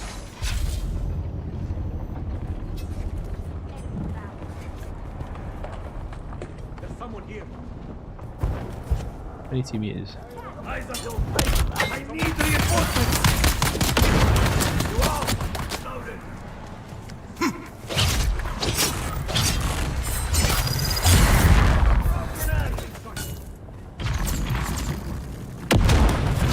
We've got 2 of them here. We just need to keep them away from like the other ones. These are rushers. Rushers are pretty cool because they have quite a long leash, which means that we can kind of kite them a bit further away from the others. I want them to actually come together so that I can use an AoE stun. Because taking 2 of them on at the same time is quite tricky because one tends to attack when the other one doesn't, and then vice versa. So you never get like the opportunity to kind of measure their attack unless you try and disrupt it. For some reason it won't come out. That's quite annoying. It's like there's a big hole there, can you not come through it? I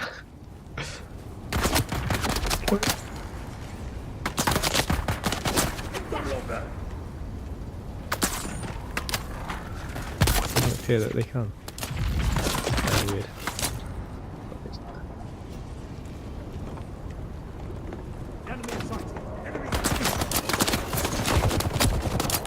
Just try and separate them all out a little bit.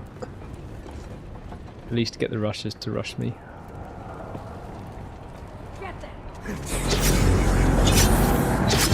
So that one just ignored my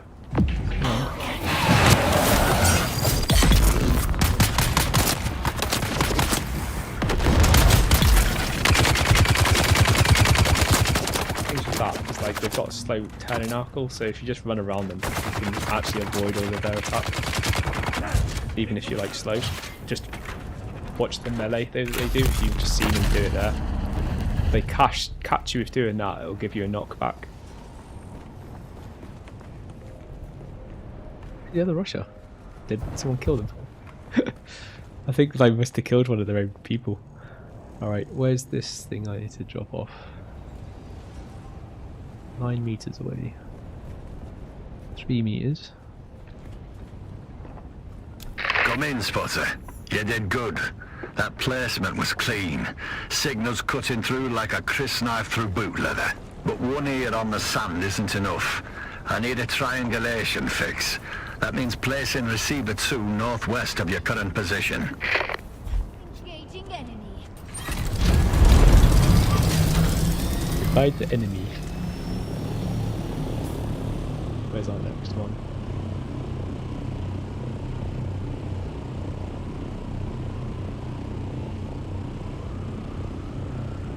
Like there's any that way. At least if they're placing them one at a time, the next one is that way, but they normally do put them all on the map at the same time, so I'm guessing if they have, I just can't see the others. Whack off all my speed.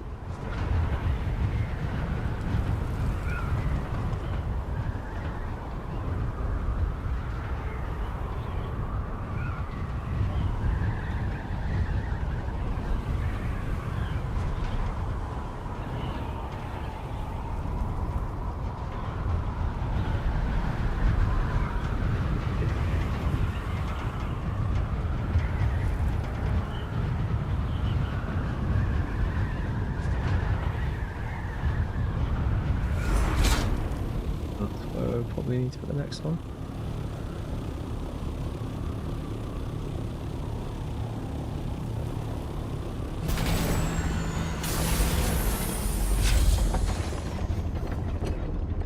It's actually exactly the same kind of layout like this right next to my base. It's exactly the same rock formation as well. It's just this is in the middle of nowhere where this makes up a series of rocks around by my base. Alright, I was just gonna put the music on because for some reason the music stopped. Don't know why. It's like one of the reasons why I do want to try and in-house it rather than it being on a third party supplier. Like still get some of my bass music through them, but I actually do want to get some other music that's still allows me to put music on the stream, and it's copy free, but also gives me the flexibility to play more proper music.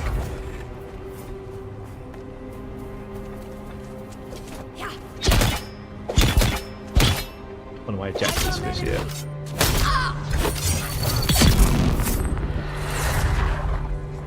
Target found.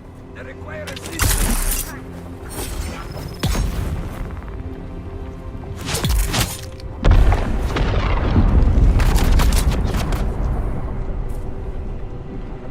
Camera in this game is so kind of finicky. It's mainly the way it is because of like PvP, but I find it quite annoying how it recharges.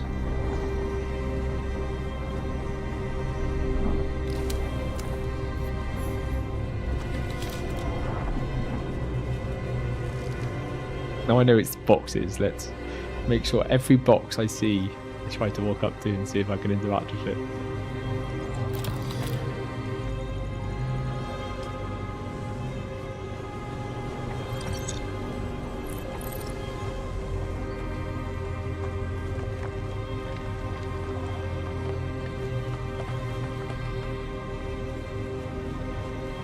Maybe upstairs.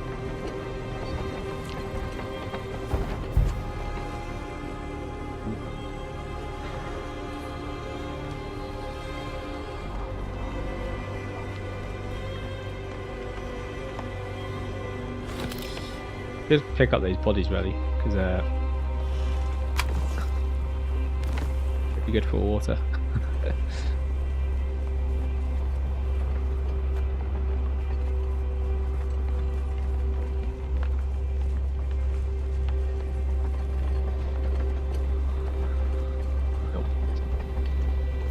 Although you can take the little battery cells, they save me making them.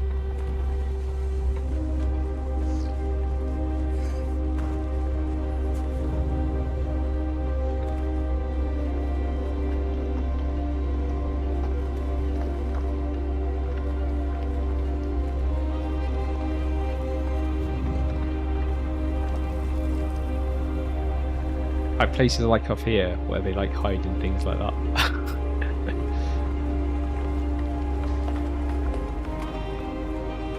Probably put it more obvious. It probably is in here, isn't it? It's like where one of the boxes are.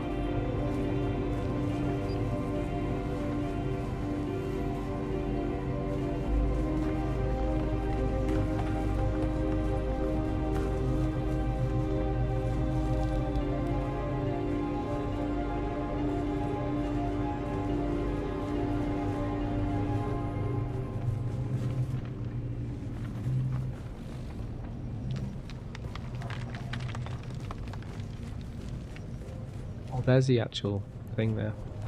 Just noticed it. Come in, Spotter. The Kirab aren't very chatty, are they? I've been listening to the first device. I heard a lot of farting, name-calling, and inflated claims about sexual prowess, but not much in the way of actionable intel. Still, there's something. Their captain's name is Brannock, and they all agree he's a proper war dog. Kills the most, scores the best loot. Standard outlaw meritocracy. But keep your eye on your women around him. Apparently he's old school Kirab. Believes in communal property, including the wives. They're all griping about it. Sounds like Brannock's made a lot of kids, and no one's sure who fathered what. Whole gang's got a quiet mutiny brewing over the bloodlines. Found a good site for Receiver 3. Survey data flags a radiation warning. Probably from 10 cartographers ago. Still, don't lick the rocks. Don't lick the rocks. Advice. Well, they'll be dry if you do.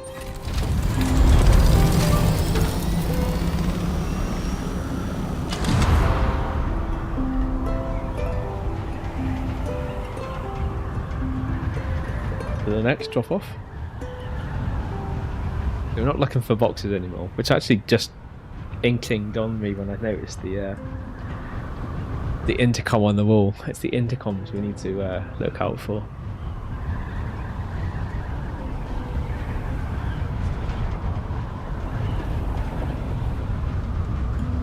And I should also be looking at my huddle actually as well. It's because I'm really out of practice of playing PvE. That is radiation down there as well, which is not good. Well, we're not in a radiation suit. Glad I don't have to get back and get a radiation suit because we have to go in there. It looks like it's the next thing next to it.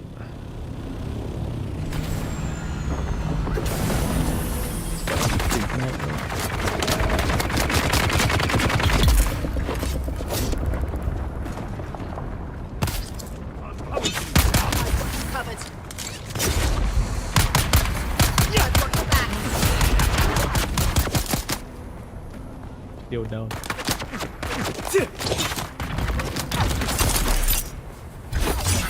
It's on enemy. How did you do that? I hate when they do that. That was like perfect hit for both of us. Hit both at the same time.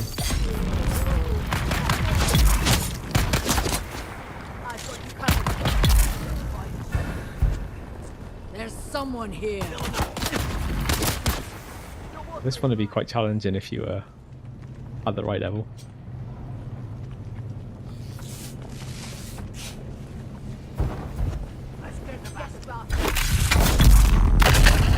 Trying to use knockback on me, boy.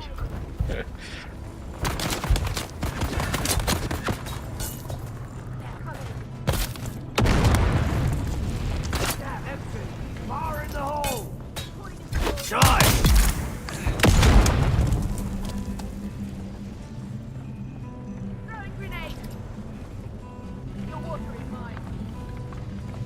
The thing on the wall.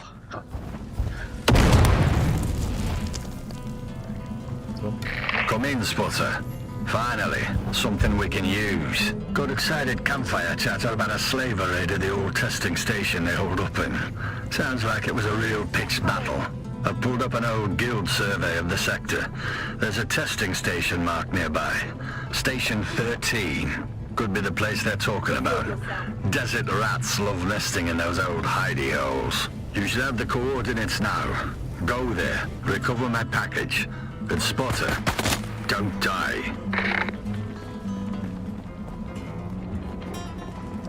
Never guarantee it. I just didn't die. Yeah.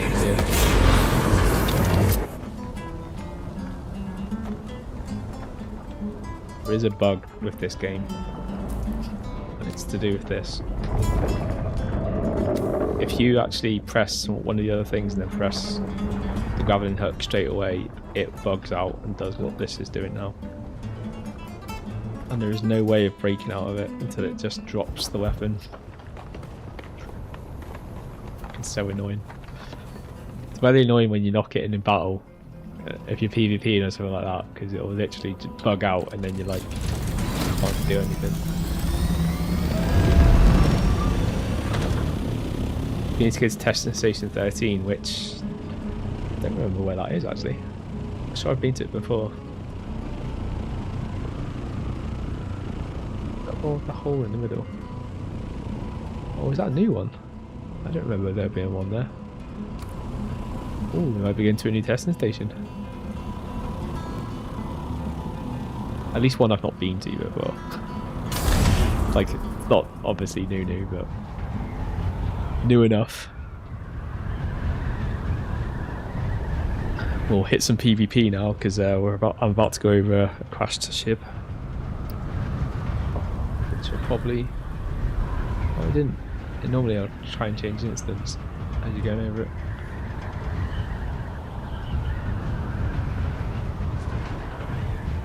Definitely does do that though if you're in deep desert. Oh, there's even people outside it. That's unusual.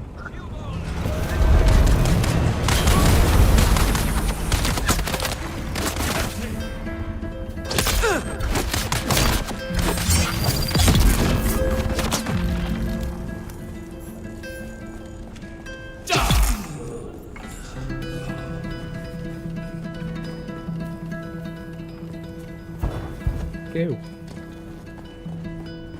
Used to see like loads of like I call these save spikes, but they're effectively they allow you to respawn. They're called like respawn beacons.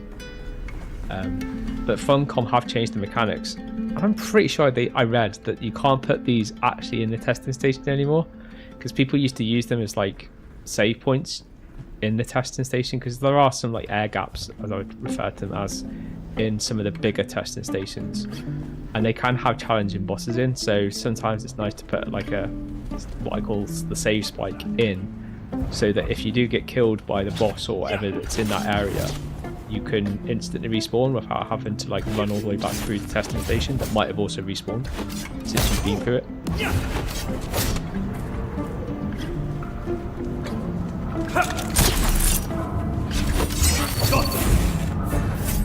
God, you motherfucker.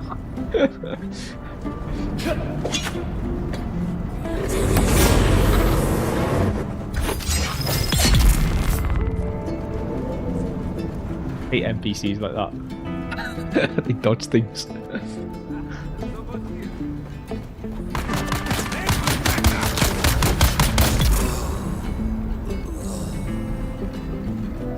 We need to go get a wristband that'll allow us to get through that Penta shield.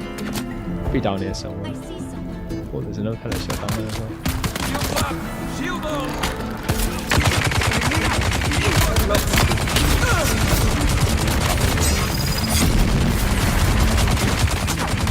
I'm all worried about a Gatling gun who's burning through my shield.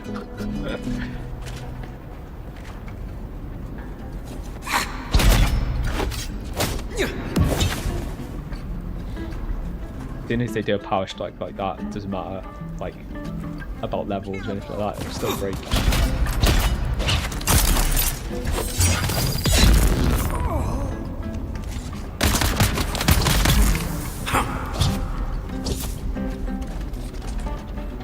Oh, you wanted to get his gun going. Oh, behind you.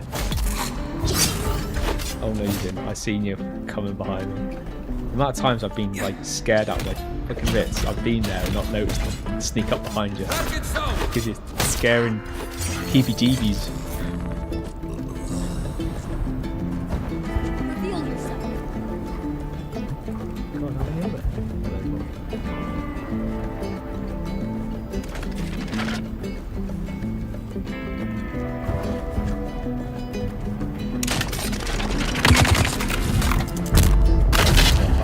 As long as you stay outside the zone.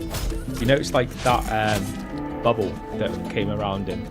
You just want to stay outside that bubble because that is the knockback. Now if that knockback happens, you've got about 2.5 seconds to 3 seconds where you will not be able to do anything because that's your player recovering from the knockback, which gives them opportunity to then burn through your shields. Obviously that's not going to be too bad if you're way above the level area that you're in, but if you're in an area where you're at the right level, they'll burn for your shield and start, probably take you down if you're very unlucky.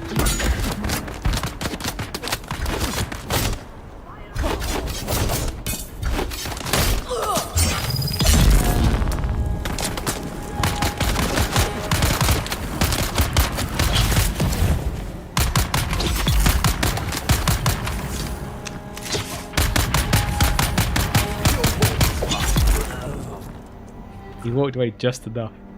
Like, 'cause I got no stamina, he can't really swing the sword, so he just kind of flings it. Almost.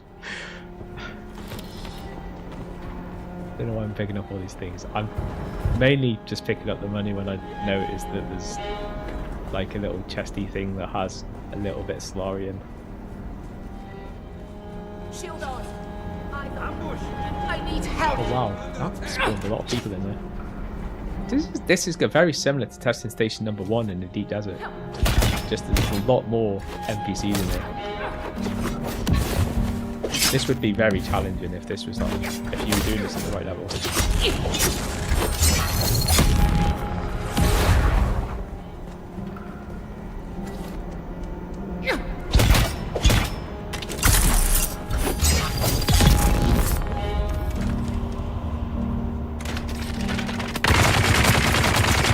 Two Gatling guns. Well, that's going to be a bit of a challenge. Oh my, and a Russia as well. Don't mind that. Out the Russia. Break my shield. Break my defense because he did a power attack.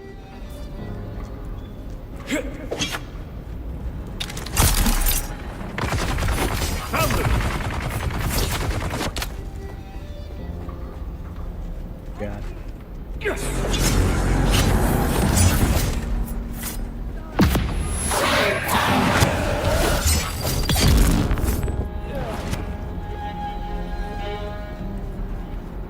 I'm really lucky that they can't really do much damage to me. Unless they overwhelm me. Need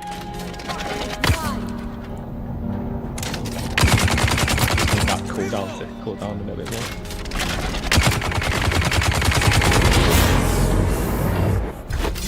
Area AOV. That's kind of like the Dresser at Bane AOE version of the stun. The other one, which is say more of a long distance, is only a single target AOE. Well, not AOE, just a single target stun. I call it a stun. It's like it's not a stun, but it is. It acts like a stun. Kind of puts the person into some trance.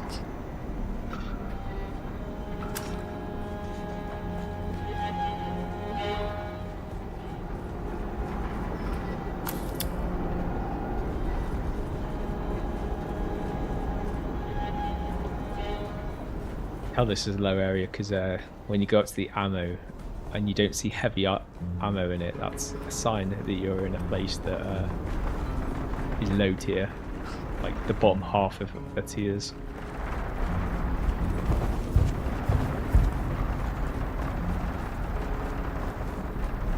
Do we go for the top one first or the bottom one? Or is that like, I think the one we've got is just for the end there. Yeah, it must be, so we must have to go through this one. Get a wristband in somewhere in here, which will then allow us into that top one.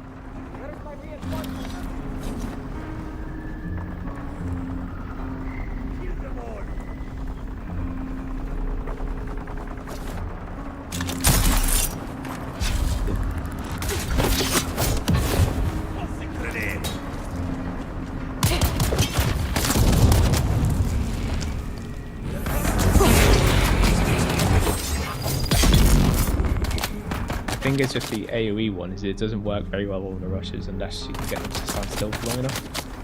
For some reason they seem to be able to almost dodge the AoE. Don't know how, but they just seem to, like for me. So I kind of use it with a bit of a, well, let's see if it works, but if it doesn't I'll have to use the singular one. I tried to keep the singular one for more harder targets. Ones where they're attacking at distance and then I can stun them at distance so I can get close into them. Someone's here. That's not what we're after. But it'd be something probably like that for our mission. That is a mission box, just not for us or our mission line.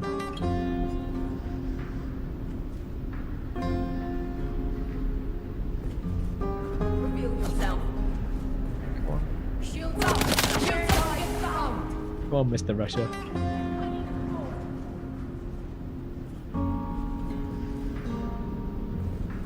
Can't melee from there. Like that, he just dodged it. And he dodged that one as well. Cheeky mother.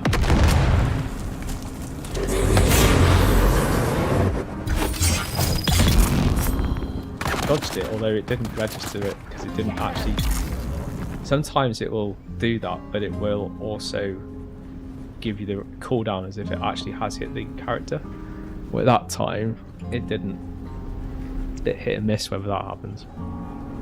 There's the wristband that we need though. That'll allow us through the pentashield on the second floor probably. Did not mean to pick that second thing up. I have tons of them damn things. Far too easy to get in this game.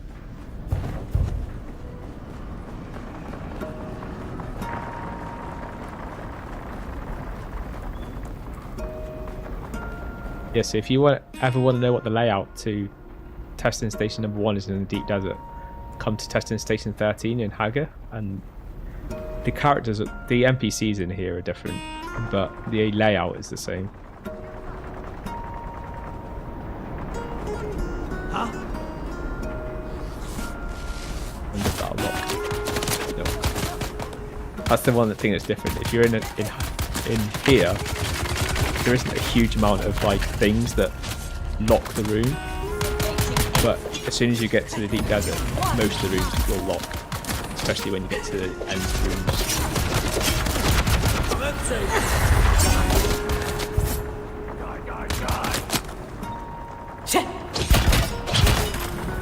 Target found.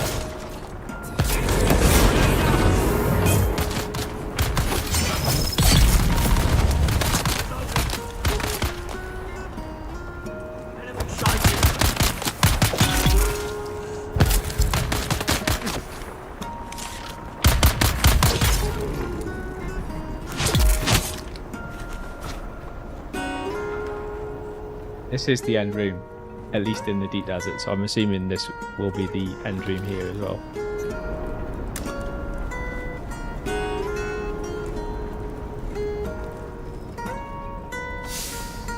In fact, when you're in testing station 2 in the deep desert, this is the one where you get the compactor Mark V, which has the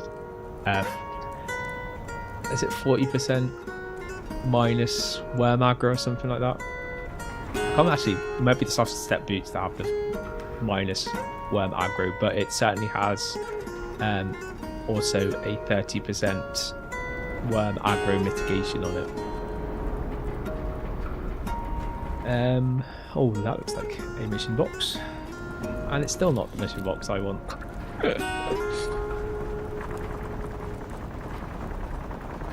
A centerpiece.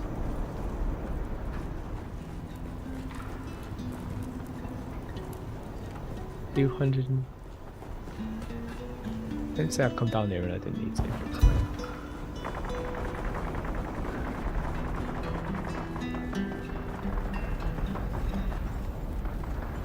I always forget, because I'm so used to playing between Dune and GTA, but sometimes I get so caught up in how GTA's navigation system works. But when I come back into this game, I sometimes totally forget that I should be following this. It gives you the guide really of where you need to be.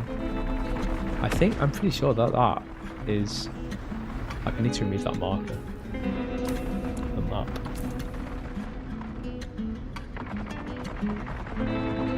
Just get out of the way so it's not getting in my way. That's 72 meters above.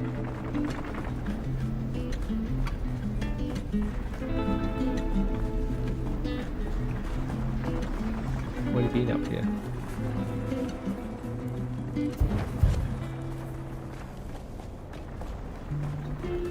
Already done the mission. Wouldn't surprise me, you know. Done that many times.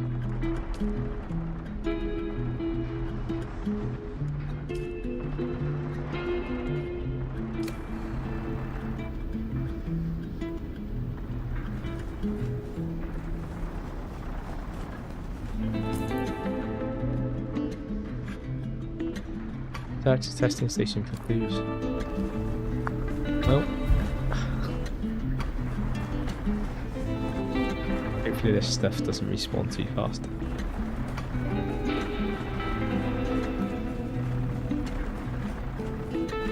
Gonna have to kill all that stuff again.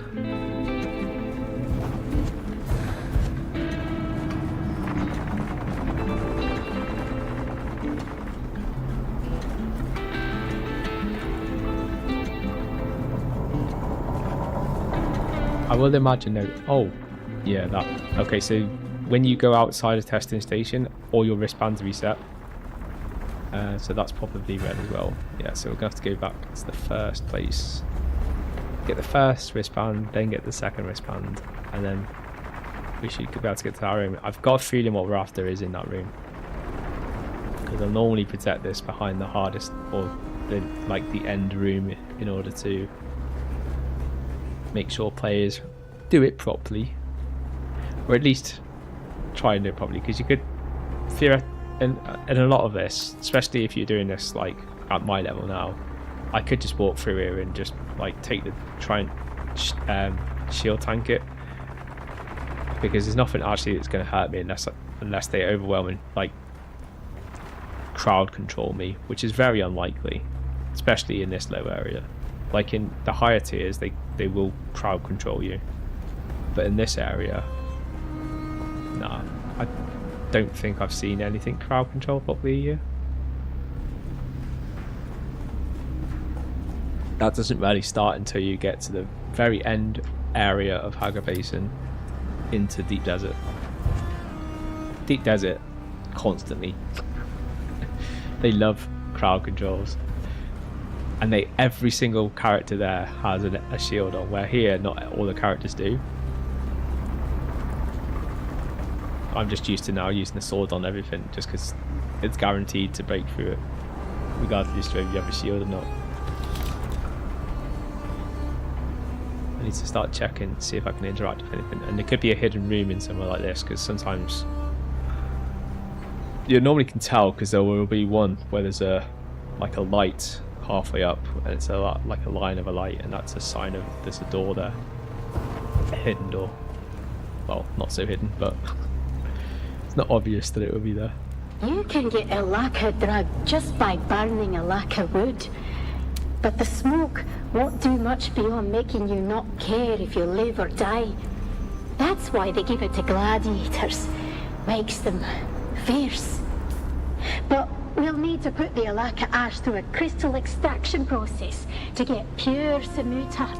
A shot of those purified crystals triggered by some Samuta music, and you're in ecstasy. Just the Alright. Well, we did get one thing, so there was a body there that I just interacted with that did something, but that guy hasn't started talking again, so I'm guessing we need to find something else to interact with. Another mission box. Or is that the other mission box? Because some of these boxes may reset. Not fully, but mission ones might.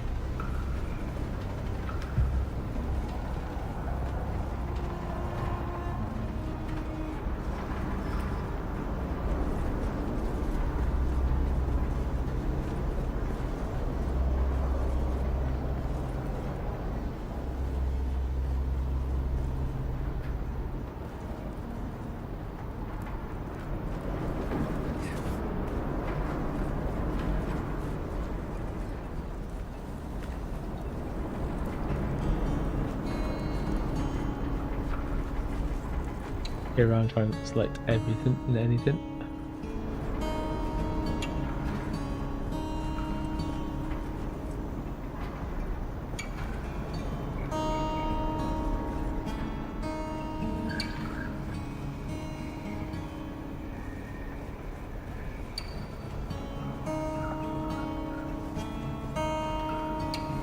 Could be like maybe there is that obviously one body, but there may be there are bodies elsewhere.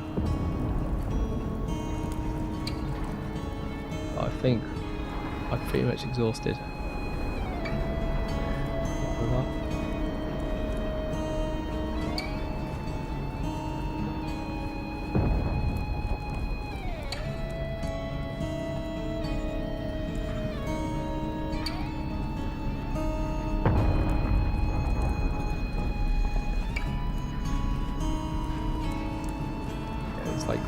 Nothing there else that I can interact with, so I see some. oh, and then we're time to respawn. Oh my god, everything's respawned.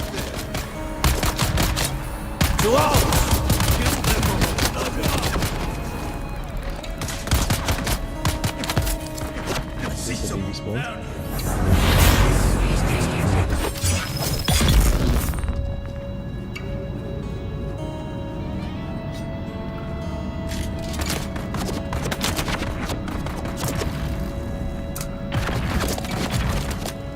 Any ammo? Are you kidding me? Well, I have some scrap on me actually. Craft some.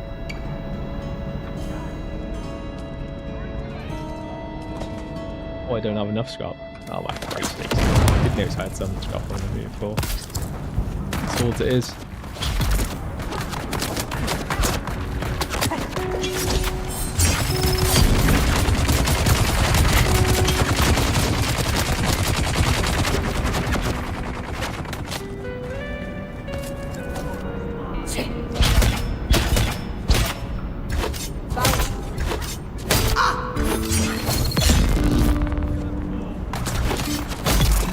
Head with your head.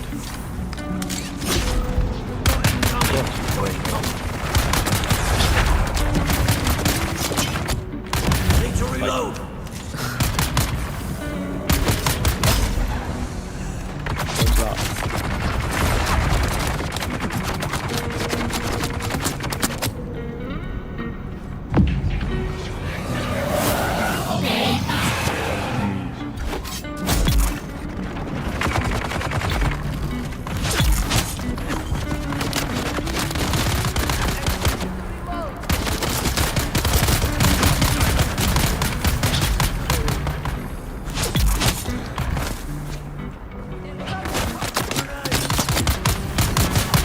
Need to reload. They've walked into the Raven Bomb. NPCs are so dumb.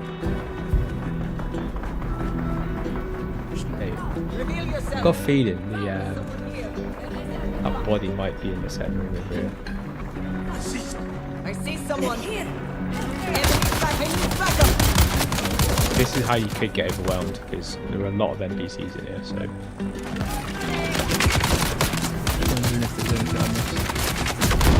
Reload.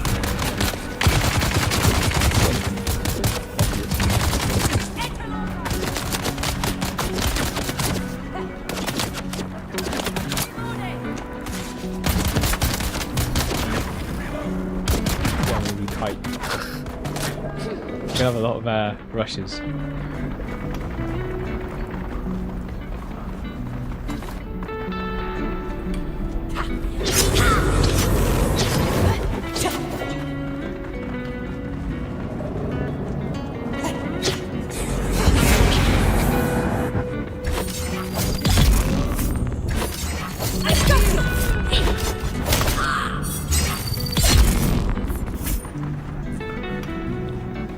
Pretty successful. 3 rushes is an absolute pain in the ass normally.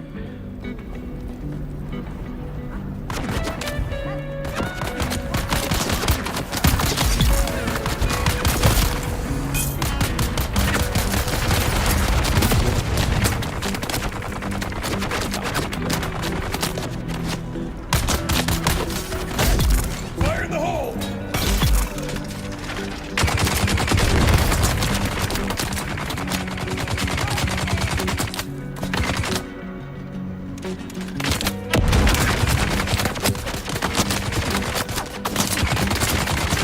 Need to reload. Weapon empty.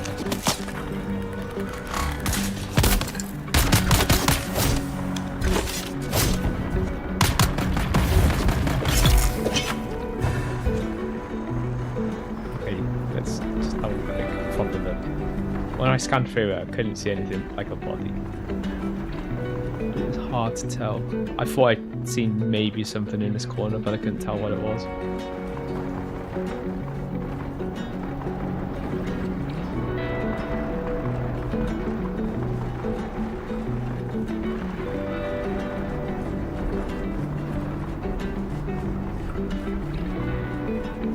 Anything else on that desk?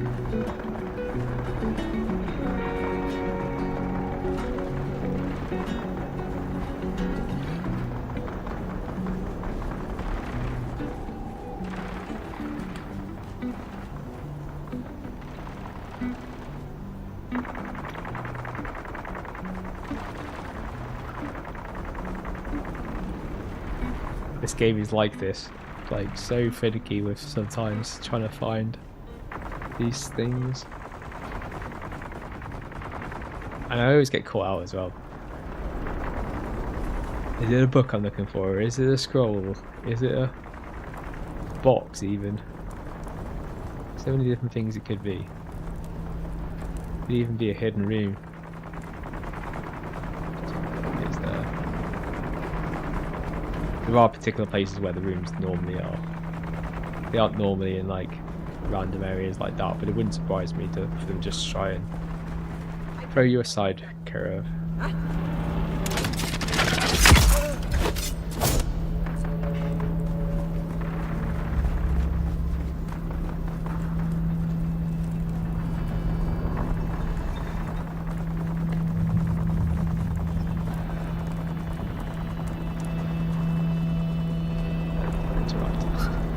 The salvage metal. Oh, actually, I could use that. If we get enough, I can make my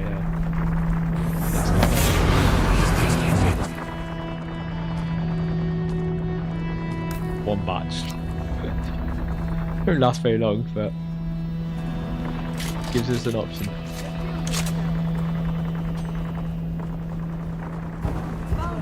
I need backup!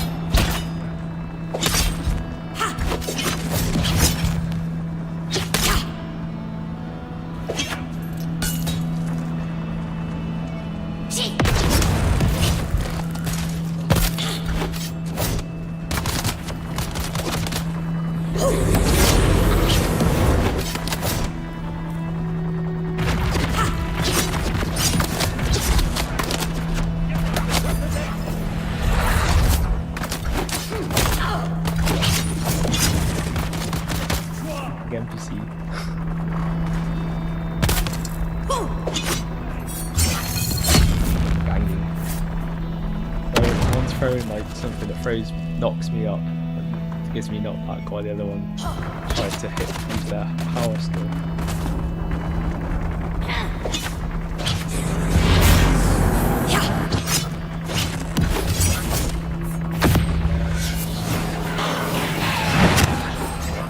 Let's use the powerful energetic skill just to get you out of the way.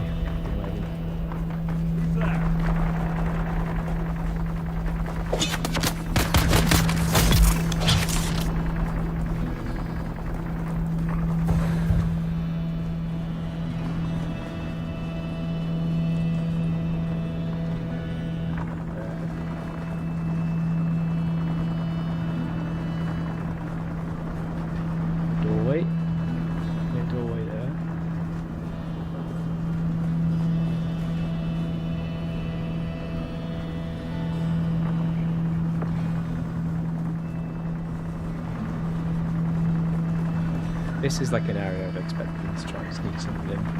But I've already been down here. Not to look ready for bodies or anything, but this time I have, and I still can't see anything there.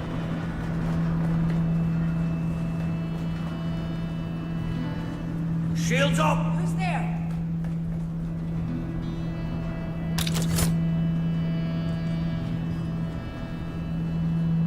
Huh? Come on here.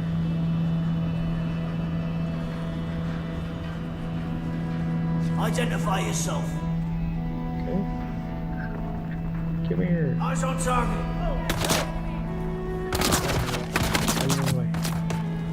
It's be a rusher. That's what your name is. You rush.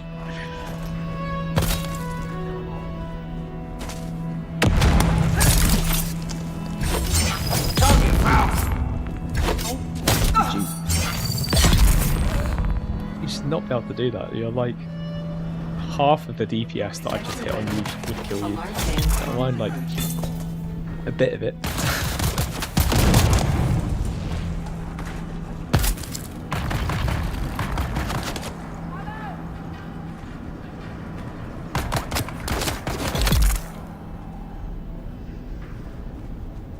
I think I just heard a sandstorm warning outside.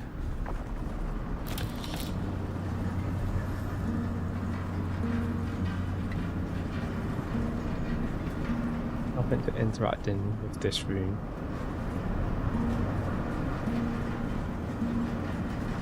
Bodies, other than the ones I've left. Don't include them.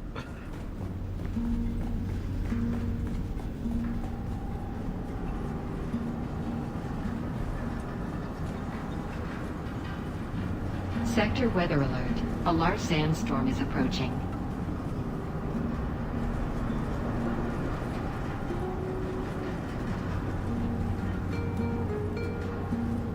Like, I don't see where. What else am I gonna get here?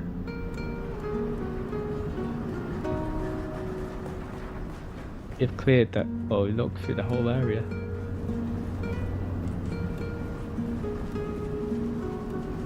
There'll be one box somewhere that I just haven't. In fact, I've just slightly missed when I've gone over it.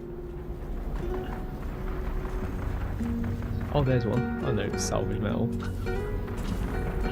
Get excited about anything that highlights.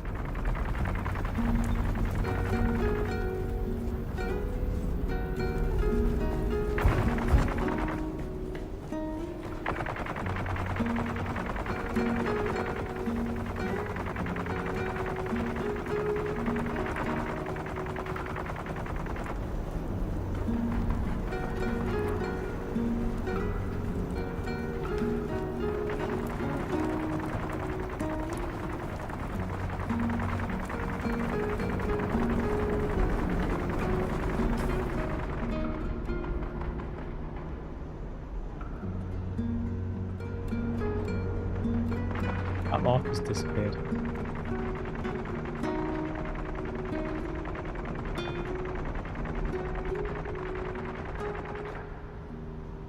There was a marker over this testing station. There isn't anymore. Still on. I wonder if we just need to complete it.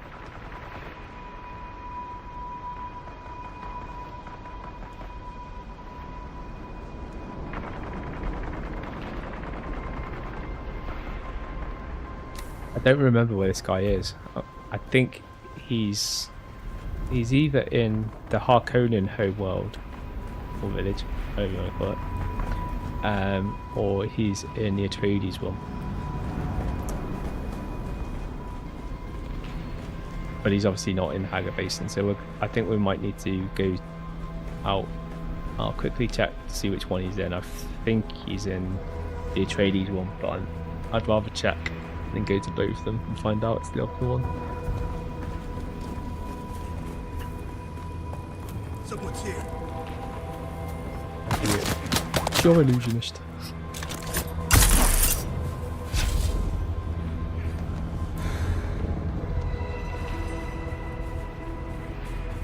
Whatever. She's mad.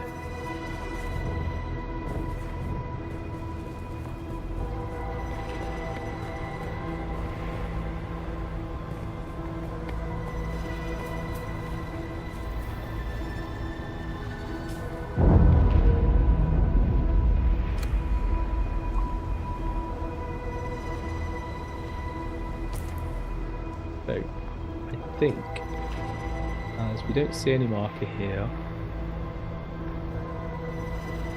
oh, no. One day I will make a Mark 6 cut in a row just to throw it away for a mission. However, I've got better things to waste spice melange on at the moment than doing it for a mission.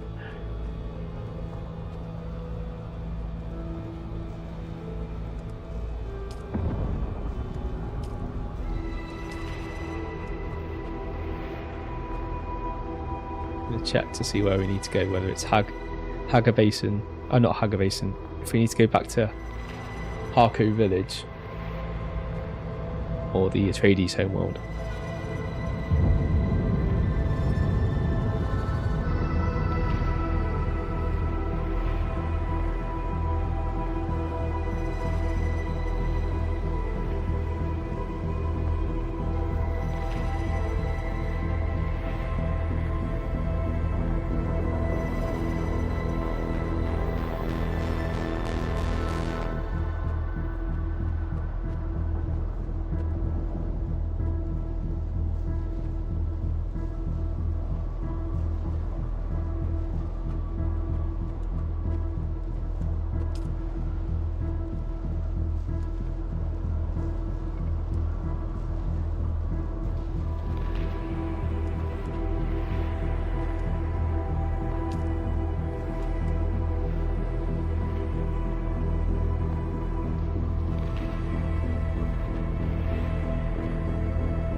It may be that we've hit a bug.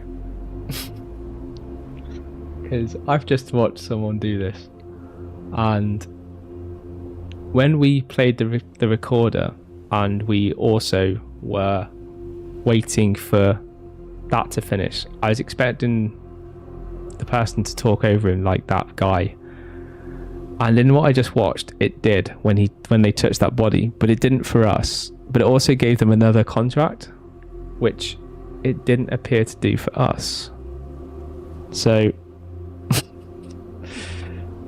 I'm now wondering whether that is bugged or whether or not we have actually finished that or not.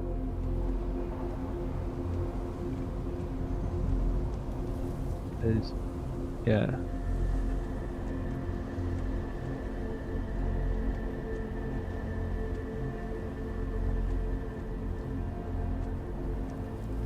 When they look at their map, when they look at their thing, and this, and theirs, that's ticked. Yeah, ours isn't. Ours is still open, but theirs finished when they actually when they took that body. I can't believe I have to go back down there again. Cleared the bloody place twice, and it's going to be reset now.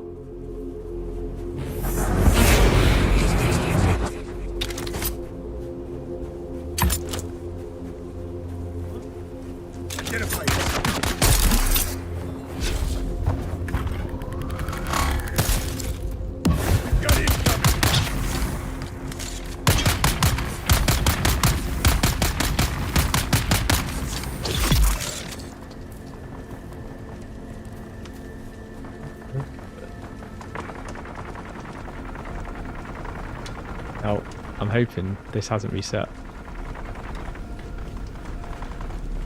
because we cleared that way faster the second time than we did the first time.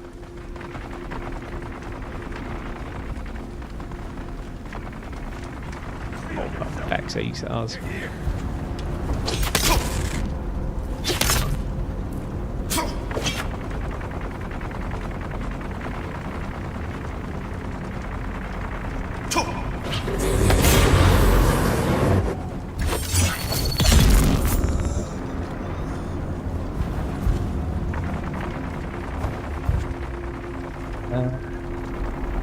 This side's one side.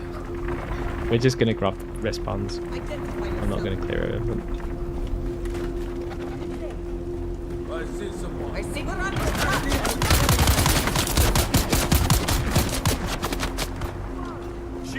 Nothing here that hits that hard that hurts me.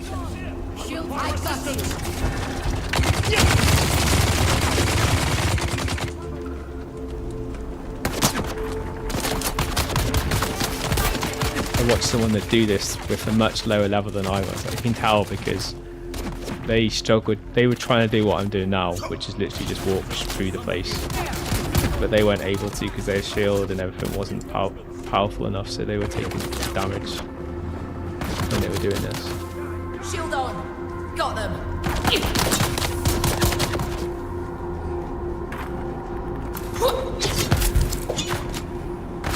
Dodgy.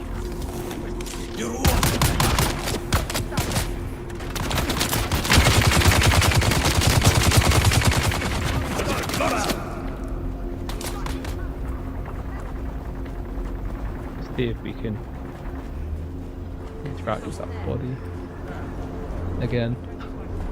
Maybe it reset. How's it reset?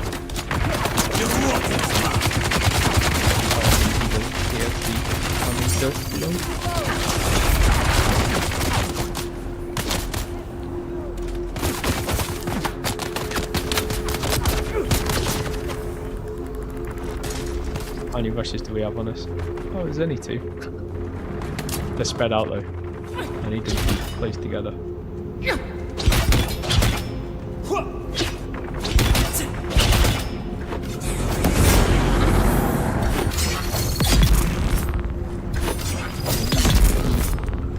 Let's reset. They do have quite long, what we refer to in the game is like an elastic band. It's basically how far away they'll go from where they spawn or where they're based from. But they don't have like infinite, and sometimes they do reset.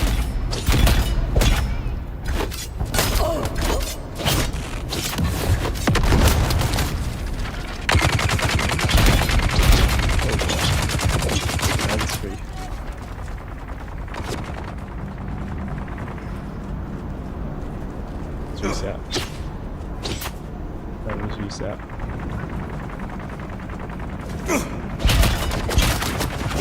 Eyes on the enemy!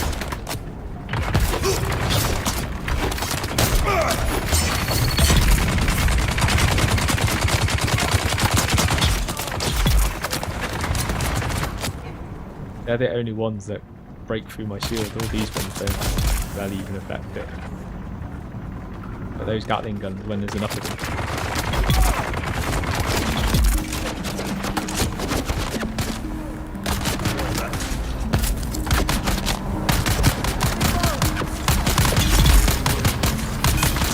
Two with one shot. No with it.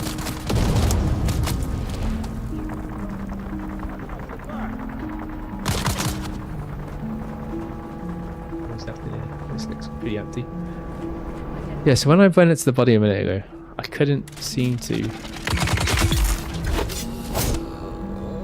interact with it. But when I seen that person interact with it, their mission finished.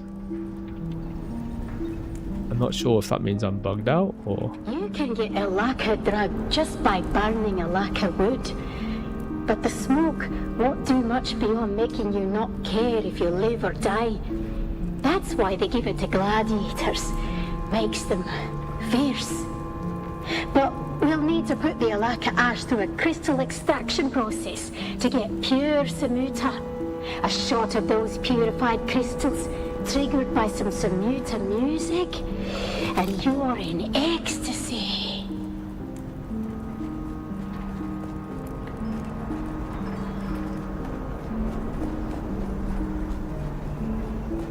There's a good chance we've bugged it out. I need some backup. Reloading.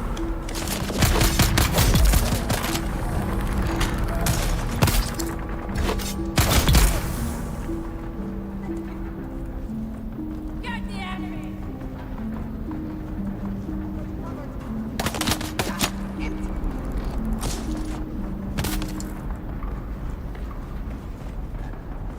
I might need to do this another day and work out, watch someone do the full walkthrough of it and see if there's something we've missed. There's nothing obvious I can see that I have missed. Other than the box that we've probably walked past. I've got your back!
Popping up the coins at least.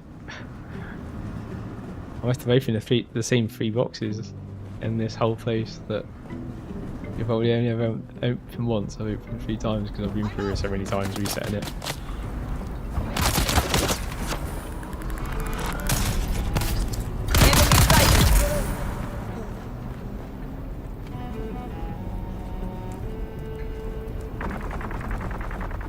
It's just like nothing obvious at all.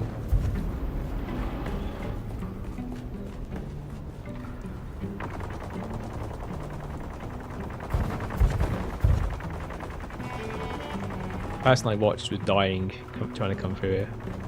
They got pulled down once. They were lucky enough that the NPCs couldn't take them out once they like had like stamina drain, whatever.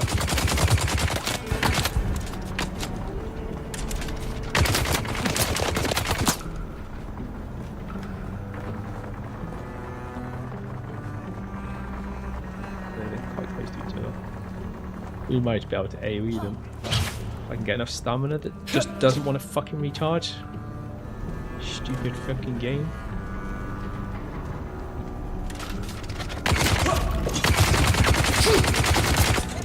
Like, it's disengaged. Like, stamina should recharge.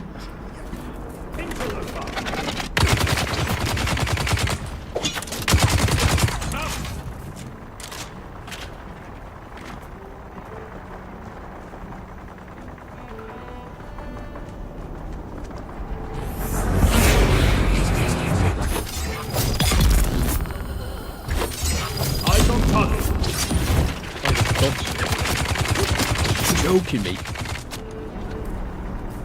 Yeah.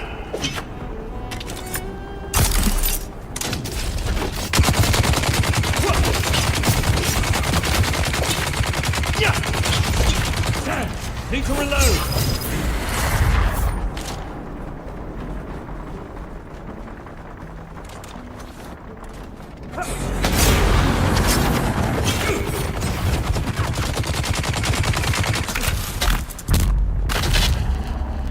You're starting to annoy me.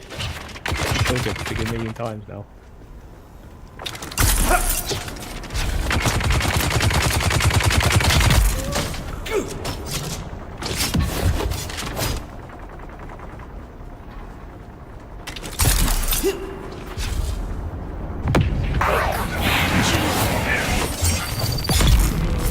What's the concentrate, mate?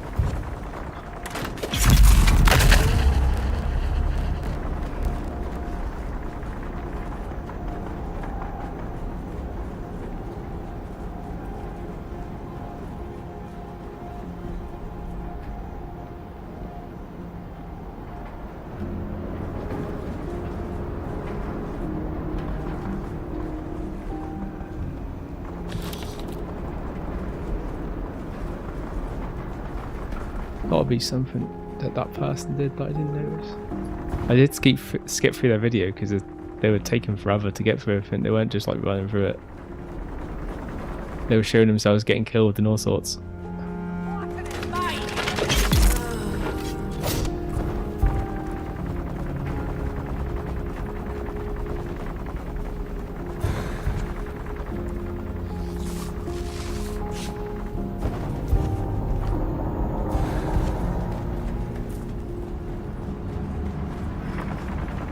Go to here. This won't reset it, but it'll just mean if anything does respawn, I'm not dying as I'm trying to do some research.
trying to work out whether or not there is something that they are doing, or whether they're doing another mission.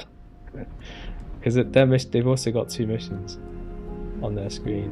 One of them is the one that I'm trying to do, and the other one's not. I'm trying to work out whether the one that shows on their final screen is the same one, or whether it's a different one.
That does not help you. Come on.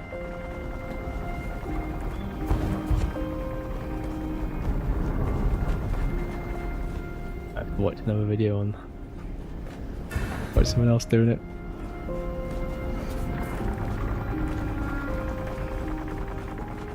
Their videos are so poor it doesn't really help you say, yeah, these are the things. It's a completely silent video. You watch a person die a load of times. And it's not 100% clear everything they did, because you can tell they've cut the video up.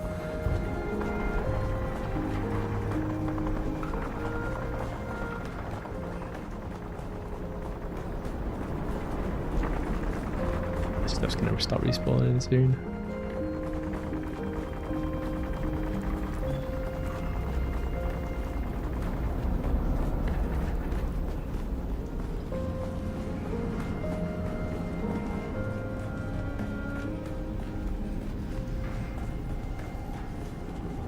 I'm an expert at this room soon. Been here that long.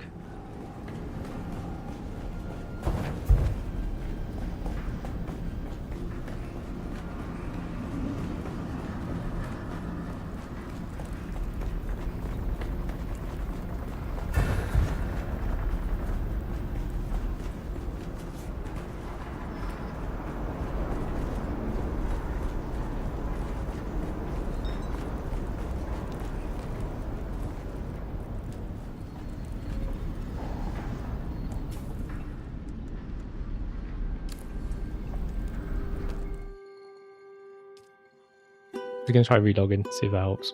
If I give it 30 seconds, it'll log out the instance and then log back in again. Hopefully it doesn't kick me out of the testing station. It keeps me there. The hope is I might be able to reset. If it is a bug, I might be able to reset whatever the bug is that's causing it. It doesn't really make any sense why that body hasn't triggered the end of the mission.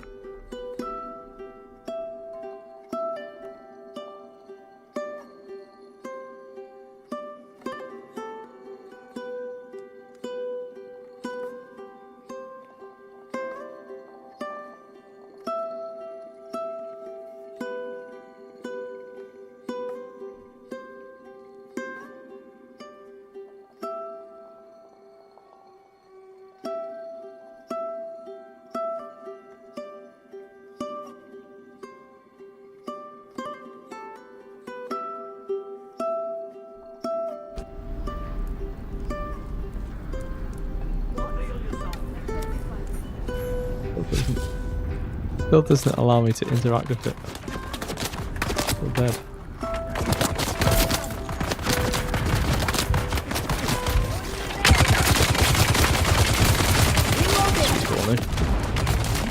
Surprise, surprise.